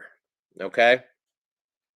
This bait comes in some really weird and almost too natural looking colors. Uh, Not attractive, right? They don't have um, looks or scent going for them at all. But I find that that's not that big of a deal. What they do have going for them is a cool little feature at the top of the bait. Look at this. This nose portion is hollowed out and is made for you to insert one of two things, either some scent or a rattle. As you can see, I have put a rattle into the nose of this Ned Dinger and disguised it there. And I will tell you what, this bait without a rattle is super buoyant. With a rattle is buoyant. This thing still floats with a rattle in it. Now, this, I don't know if it's a glass or a plastic rattle. I think this is a plastic rattle. Um, so that might matter a little bit in terms of the weight that you're adding to the bait. But um, this is a little hack, is using the Ned Dinger and putting a rattle in the nose. Makes it essentially the same bait as the Googan baits Rattling Ned, but less than half the price. So I do highly recommend that. Will Perriman in the house. What is up, dude? He says barracuda fishing on YouTube is the very best knot on the planet and has a couple of great FG tutorials. Okay, talking about that FG. Yeah, I had found a good tutorial. I learned it easy enough. I just found that I didn't like having to situate and set up in order to tie that knot properly. Um, use my feet or use my teeth, and I just find that there's easier knots for me to tie that are plenty effective. I rarely run into the issue of knots breaking um, due to strength or weakness in how I'm tying the knot. So just me. Yeah, Ron, I had to get the Googans in there. And while we're kind of on that topic, I guess we might as well just go ahead and cover the opposite of Googans, and that is 6 cents. The 6 cents Ned Fry is an awesome bait, but it comes a little long. Um, it is like a 4.2 or 4.5 inch bait. I don't know exactly what, but what I like to do is trim these guys down to proper Ned Rig size. These are also a super buoyant bait, so they will stand up pretty well. But because it's got a flat bottom and a rounded top, this is a really good bait for more swimming through the water column, kind of jigging, or throwing on a drop shot.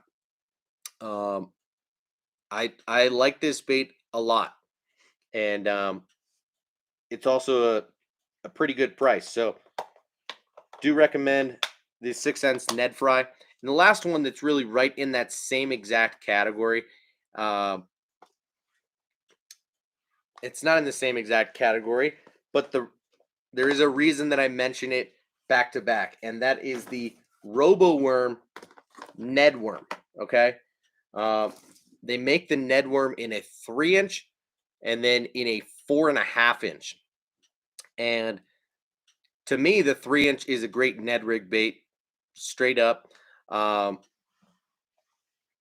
it is poured unbelievably well. The colors are fantastic. So if you're just looking for a dead sticking bait on the bottom that's going to lay down, which I rarely fish a Ned Rig like that, the Robo Worm Ned Worm is a good one for that. Now, as you're working the bait, it will hit the bottom and then fall over at kind of a medium speed. The Googan baits will hit and fall over pretty quickly. Uh, so I think the Robo Worm is a pretty good one, but their 4.5 inch size is a killer Nico rig bait and weightless Wacky Rig bait. I should have mentioned that one earlier when talking about the Zoom Magnum Finesse Worm. It is a very underrated bait for those two techniques, as a weightless Wacky Rig bait with a slow fall, or a Nico rig bait that you're just going to work pretty steadily. It doesn't have near the buoyancy as this guy here in the Magnum Finesse Worm. So it's not going to stand up as well on a Nico rig, but still great bait. Do definitely recommend it. So let's move on from the Ned Rig, because we could talk about it forever.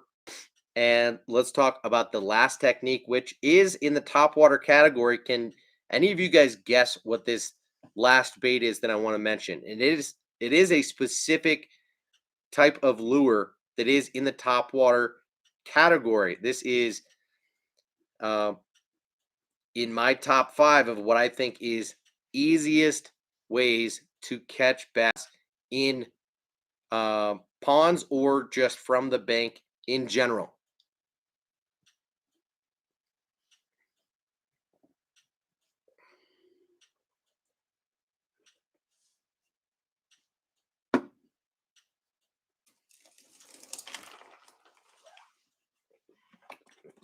Interesting guesses there, Matt.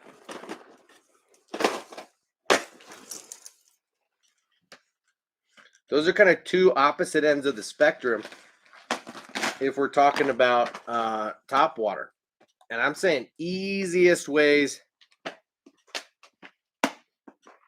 to catch fish from the bank or in a pond. Top water. I will say, I like your guys' guesses. You're all over the place. Can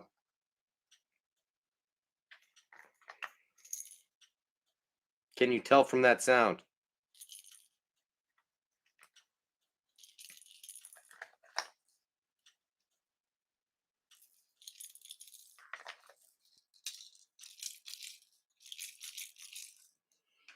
All right. I don't know why I'm gonna get out like 5 different ones to show you guys, but Matt got it right with the old popper. Sorry to hurt your feelings about the whopper plopper to everybody who was guessing that, but no, it's the old popper. Okay, and I show this one because this is the one that got beat up the most for me this season. You know, this one had never been fished, and for some reason, I busted it out when I had some dirtier water and a lot of bluegill up shallow in the middle of the summer. Maybe this was August time frame of this year, and this thing got absolutely destroyed. Caught tons and tons and tons of fish on this bait right here. And this is one of the cheaper poppers that you can buy. And yeah, you're right about that, Matt. He said, the only reason I know is because you fished it so much that you got a hook in your hand. And you're right about that. So it was this specific bait in this color pattern, not this exact bait, because I've retired that one and put it on keychain for my old Camaro. But I replaced it in the same color. This one has not been fished yet. But yes, this bait got the hook stuck in my thumb and was bad enough for me to go to the hospital. So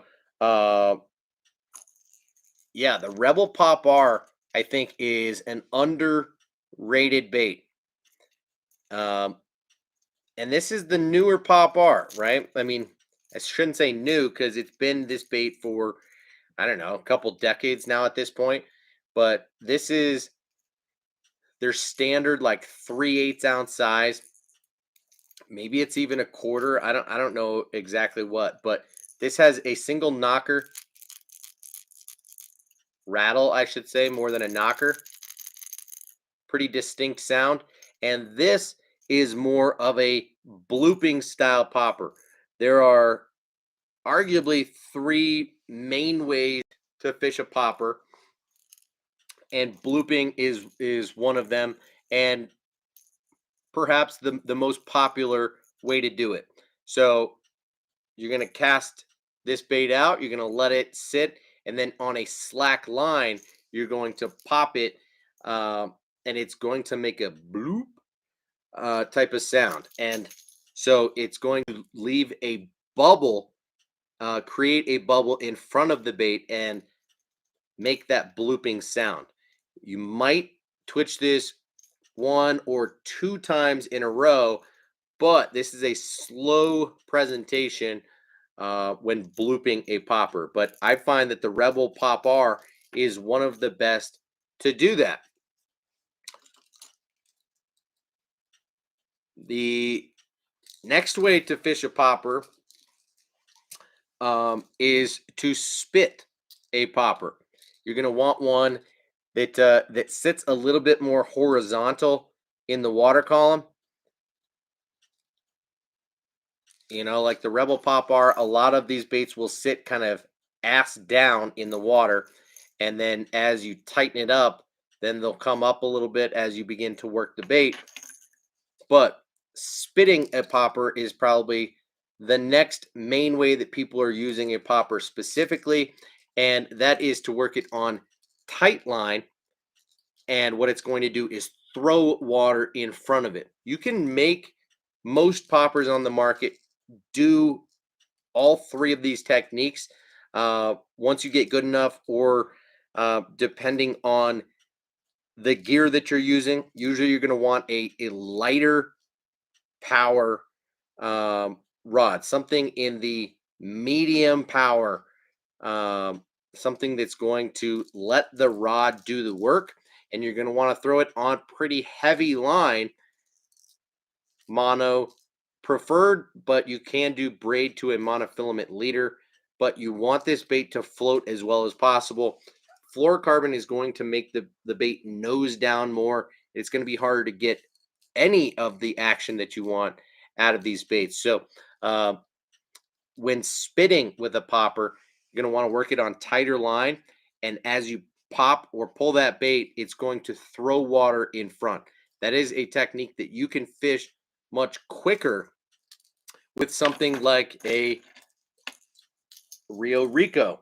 That is really why Rick Clunn designed the Rico in the first place.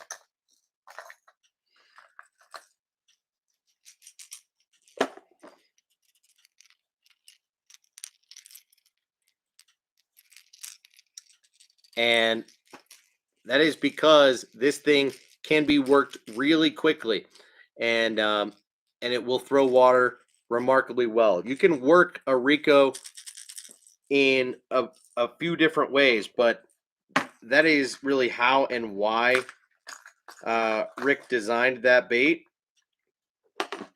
And then lastly is to walk a popper. And there are some that do it better than others, but most poppers that are in the larger sizes are ones that you can do that with. So, you know, for example, this is the Yellow Magic Magnum popper, and this is a good one for that. And literally, just like you would a topwater walking bait or a spook, um, you can literally just work it quicker on a slack line, and the thing is going to walk. You're going to be able to cover a little bit more water than you would with the other techniques, but you can slow it down. You can vary your retrieve when walking a popper. So, in my opinion, a popper is the best bait to use when fishing a top water from the bank or in a pond. Now, you guys guessed a whopper plopper, and I do agree. Um, 2 years ago, I would have said whopper plopper hands down, just because there are a lot of different ways that you can fish a whopper plopper, and it's a great bait for covering water and also slowing down when you need to, because it is a floating prop style bait.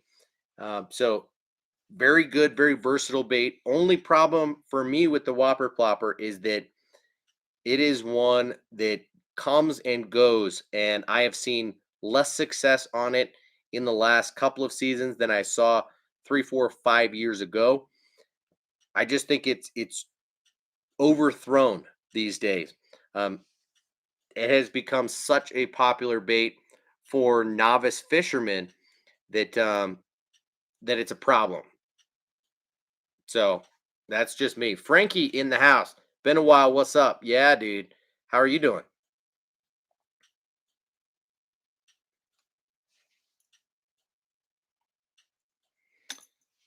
Ray says fifth easiest way for me in Florida at least is a 5-weight fly rod with a gurgler or popper. Secret tip: don't pop it. Let it sit.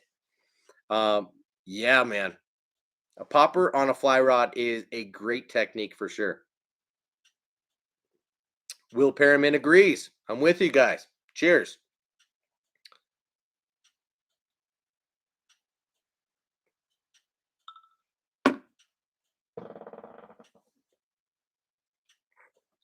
Adam is ashamed to say that he's never fished a popper.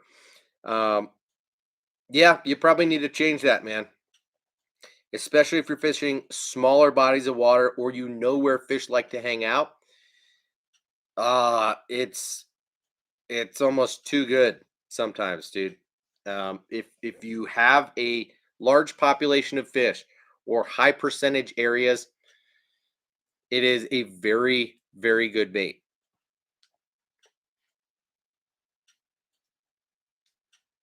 Mark says, got some old ones. They smash fish to this day. I assume you're talking about the Rebel Pop R.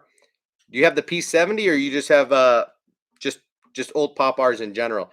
I assume back in the day they made them uh, in smaller sizes as well. That 70 is big. I've got the new P71 and it's huge. You know, I don't throw a lot of like big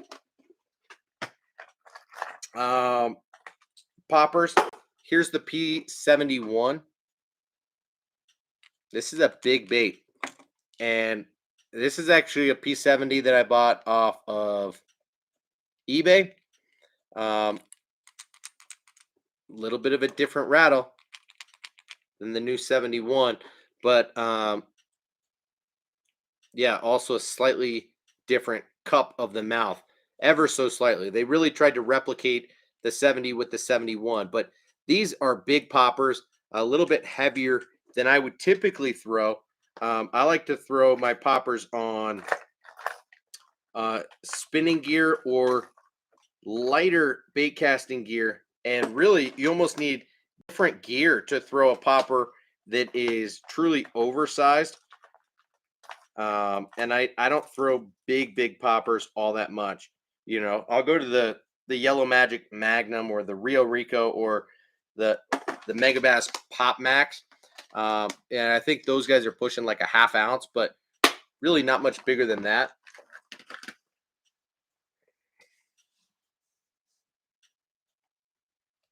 Matt says, always wanted to try some fly fishing for bass with those popper flies.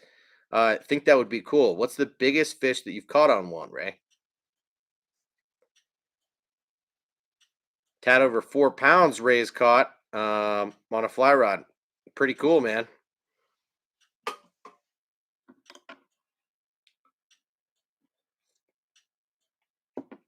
Wow, Matt says, I got one of those man's chug and spit poppers made from butyrate. Has a great sound and has a hole on the through lip to allow water to spray upward. That's a wild concept, and it sounds pretty awesome. Interesting.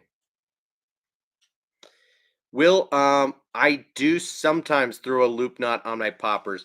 Uh, did I have one tied on that pop R?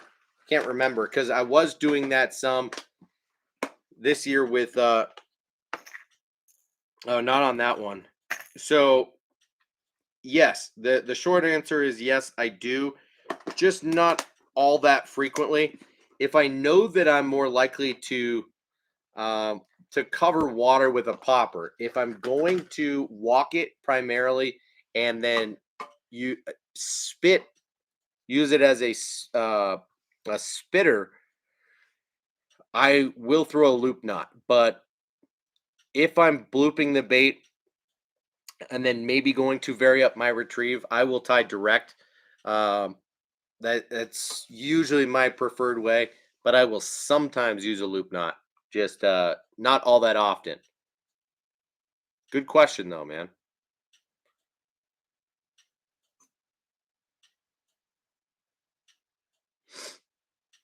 Mark says, pop, pop, pause with the plopper.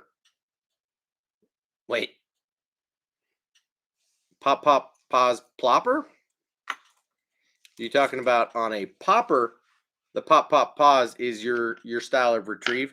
I mean, yeah. Um, if if you're popping it, I think anything from 1 to 3 pops is the way to go. So uh, it depends on the mood that the fish are in. But if they are active, if it's warm water and there are fish stacked up and they're fighting over it, you can work it quicker.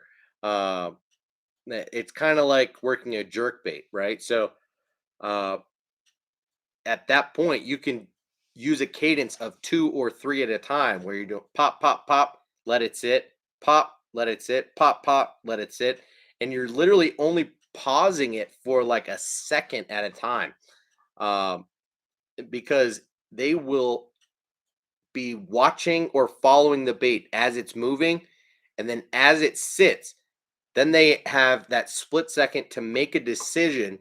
And when you start working the bait again, is when they usually grab it.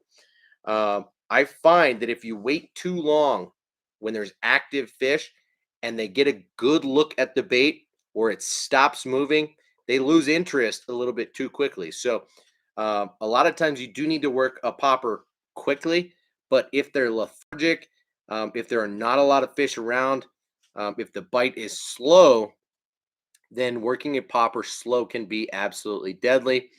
Um, just keeping it in place where you've got a high percentage area. So totally depends.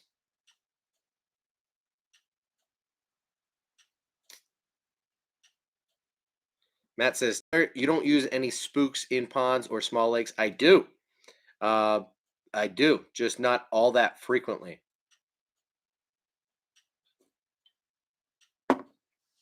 And I find that I don't get bit on them nearly as much as I do with a popper or with a whopper plopper. Um, Not, and I don't know why. It might just be the personality of my fish. It might be the way that that bait moves and acts that imitates a shad a little bit better than it does a bluegill. Will says tight lines, hookset gang. Thanks, Tyler. It's 1:15 in the morning here in Raleigh. No problem, dude. I It's crazy. I've been on for an hour and 58 minutes. I gotta hop off here in a few minutes anyway. So no problem. Thank you for stopping in. Super appreciate you uh, joining in the conversation. Have a great rest of your night. Enjoy your weekend, man. Matt says I'd be sketched being in the boat with a guy who has a fly rod. I'd always think I'm about to get hit in the head with a fly. I'd say you're more likely to get hit in the head with the rod or the line. An average fly rod is 9 feet long. It's tough to share a boat uh, with a fly fisherman. You can't really be in the front and the back of the boat. You got to be casting perpendicular to where the boat is pointed. Um, and yeah, it's a little bit sketch. So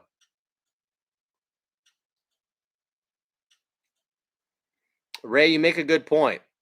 To be fair, there are tons of 4 and 5 pounders in ponds in Florida, especially in wealthy neighborhoods because they don't fish them. They do harass us poors though. LOL. You're funny.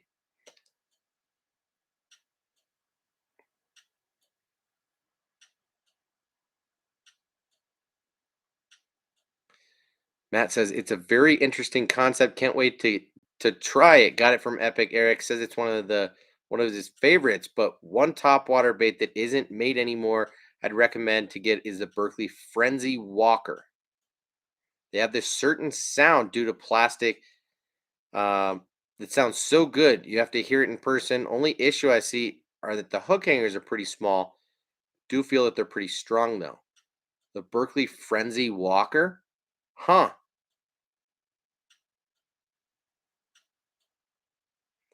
Interesting. Uh, Mark, what are you talking about when you say this? Oh, this or that, Whopper Plopper or Buzzbait? I'm gonna go with Whopper Plopper. And don't hate me for it. I'm not an OG bass fisherman. I don't fish from a boat all that frequently. So it might just be the locations that I'm fishing. But being a primarily bank angler, um, and also a pretty frequent pond fisherman, I find that I get bit, I don't know, 3 to 5 times more frequently on a whopper plopper than I do on a buzzbait. I don't know if the buzzbait's too obnoxious, if it moves too quickly, if it's just too simple, but um, I don't move around and cover so much water to be able to find fish with the buzzbait. The whopper plopper is really versatile and can be worked in so many different ways, and so it's been a huge go-to for me in the past, and I still come back to it a couple times a year. Ron Holly, Bassless Chap, no problem. Have a great rest of your night, man. Thank you so much for hanging out, especially for the entirety of these 2 hours. Anyone and everyone on the East Coast that needs to leave right this minute, I totally understand. Like I said, only going to be in here for a short while longer, but the Whopper Plopper for me is it's a way more versatile lure because it's a floating bait. You can kill it at any time. And I've found over the years that where I used to get bit most on a long bomb cast, so the fish had no idea that I was anywhere near. I would bomb that thing out there, let it sit, and then start retrieving it. And retrieve speed was everything. Retrieving it fast enough to get the loudest sound out of it without the pitch getting higher than was necessary, if that makes sense. It makes kind of a but that sound will go up higher and it's you can tell that it is putting out less vibration at a higher pitch. Um, and so there's a perfect speed for the whopper plopper that is medium fast and where it's a loudest sound. And again, like we talked about with the jackhammer chatterbait, there's something about the sound of the bait that I think just really annoys fish into biting, and they can't help it. So on a long bomb cast, when bringing back the whopper plopper at the right speed, it will get bit mid retrieve. But over time, if you're fishing the same body of water, or you've been using a whopper plopper year after year, or the people who fish that same body of water begin to also use the whopper plopper, what you will find is that you need to start mixing it up. And so a different style of retrieve can make all the difference. And because that bait can float, you can work it on a stop and go retrieve. So the most recent and, in my opinion, the next most effective retrieve in general for whopper plopper is on a stop and go. Same speed retrieve, but every 10 or so turns of the reel handle, stop the bait for anywhere from 1 to 3 seconds. Not a long time, just long enough for any fish that were watching it or following it to have to make a decision. And once you start moving that bait, just like I mentioned with the popper, a lot of fish then decide, whoop, now's my time. And they get it right as you start that bait back up. The last way to fish a whopper plopper is on more of like a popper style retrieve, where you're going to chug the thing. You're going to make it spit water, and you're going to pop it multiple times at once. So kind of like a 1, 2, 3. You're going to pull it, pull it, pull it, and then kill it. 1, kill it. 1, 2, kill it. And so you're covering less water. It's not a straight retrieve at all. That way can kill them too. So uh, I like the versatility of a whopper plopper. I find that the buzz bait is not versatile. I mean, really, there's a pretty narrow retrieve speed where you're getting the most out of the buzzbait. You don't really want to fish a buzzbait subsurface, and you can fish a buzzbait too fast. So there's a narrow window of retrieve speed there for where you need to be fishing the buzzbait. Bruce says I passed out for about a half hour. That's hilarious. No problem, dude.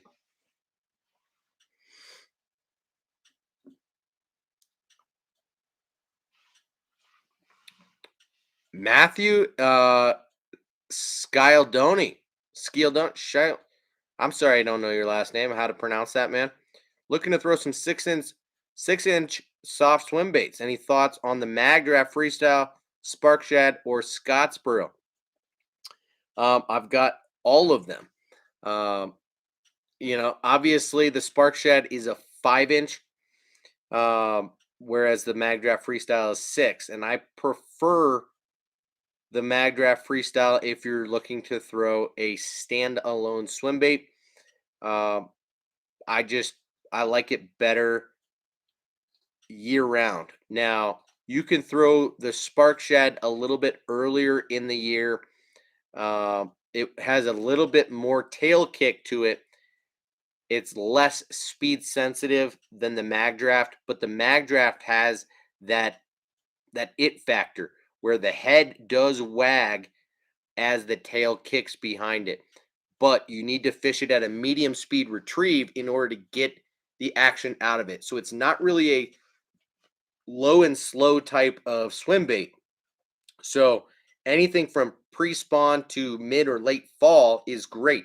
It's just not going to be awesome in the winter, in the dead of summer, and in the early spring. So keep that in mind, I guess. But if you're looking to throw a 6-inch, I would go with the Magdraft Freestyle. I think it's got the best durability and best action.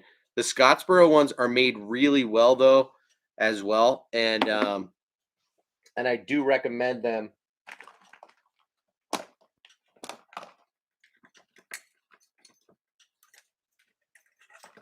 It's funny. I had all 3 of them sitting right here anyway.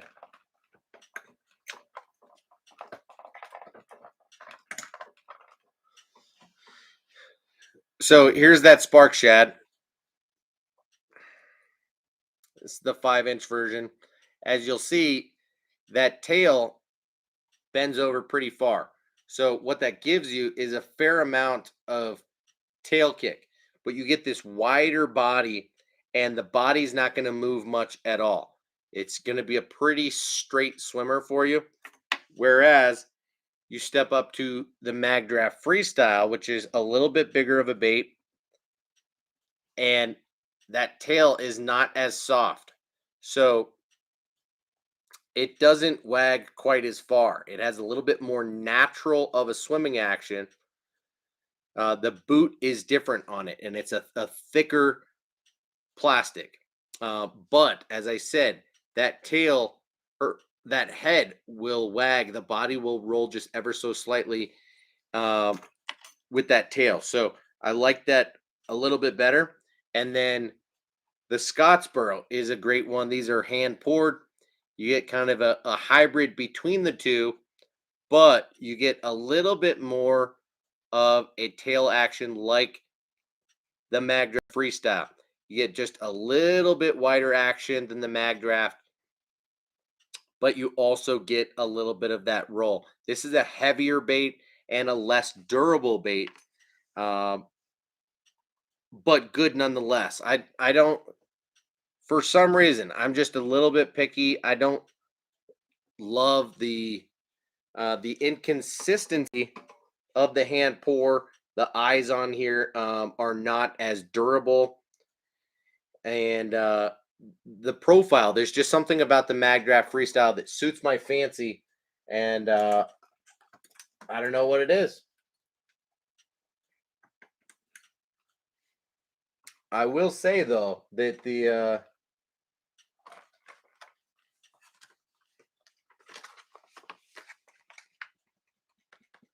The Miyagi Swimmer, a little bit smaller at 4.75 inches. Okay, this is a more of a 5-inch bait, so the same ballpark as like the Spark Shad, but the Miyagi Swimmer is really, really good. I was gonna mention the Optimum Baits Boom Boom 6-inch swim bait, and that's a good option too. But the Miyagi Swimmer is really underrated. Okay, this guy has a really natural, good-looking profile to it. It has a soft tail. These guys are mechanically hand poured, so it's got a wide tail kick to it and a really good action. And it's got a deep belly slot built into it, made for a 6/0 owner beast hook. And these come 3 to a pack and are like $10. So definitely look into the Beast Coast Miyagi Swimmer and then the Megabass Mag Draft Freestyle. Those would be my 2 main recommendations, man.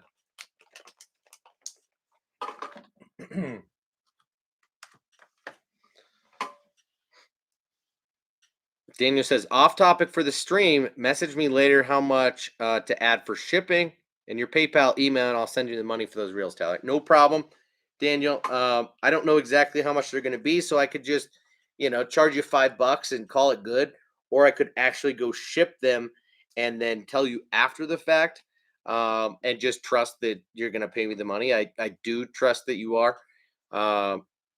But yeah, I'm glad that we could work out those deals. I am certain that you're going to be happy with those 2 reels for sure. Just to remind you, the custom black is a lefty, right? So this is what I ordinarily use, and then the Ryugi is a righty. Of course, I look awkward using this. So you get 1 lefty, 1 righty. They're both in a 7-speed, I want to say, because that is what comes standard with these guys. We didn't talk about, 7 1-to-1 and 7 5-to-1, which is lose typical. So yeah, Matt says even the working class 0 battle shads and the citizens' eyes fall off quick unless you over mend them. In really good. Yeah, no, that's just a reality with all soft swim baits, is the eyes are going to come off as you start using them and having success on them. So I wouldn't factor that in. It's just it's an aesthetic thing. I think the placement of the eyes on the bait makes a difference.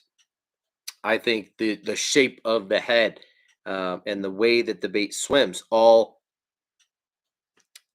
make a difference to me. I don't know that, Daniel. Honestly, it's going to be a small box. It'll be between $5 and $10, probably not more than 10, but I'm not 100% sure. Okay. I'll let you know. Guys, the viewership dropped off here. We're 2 hours and 13 minutes in. It is late. It's 11:30 my time, 1:30 on the East Coast. Somehow, I only drank 1 beer and took 1 piss and had no kid interruptions this entire time in over 2 hours. So, guys, thank you so much for hanging out tonight. It was fun as always. I will likely not be on tomorrow because my wife is not working. She's worked the last 3 nights in a row, including tonight. And there's a possibility I'll be on Sunday night, but I don't know for sure. So hope you guys have a great weekend. Thank you for hanging out tonight. Appreciate your support. If you haven't already, hit the thumbs up button. Maybe rewatch this on the replay and leave a comment. Otherwise, I'll see you guys again in the next one. Cheers.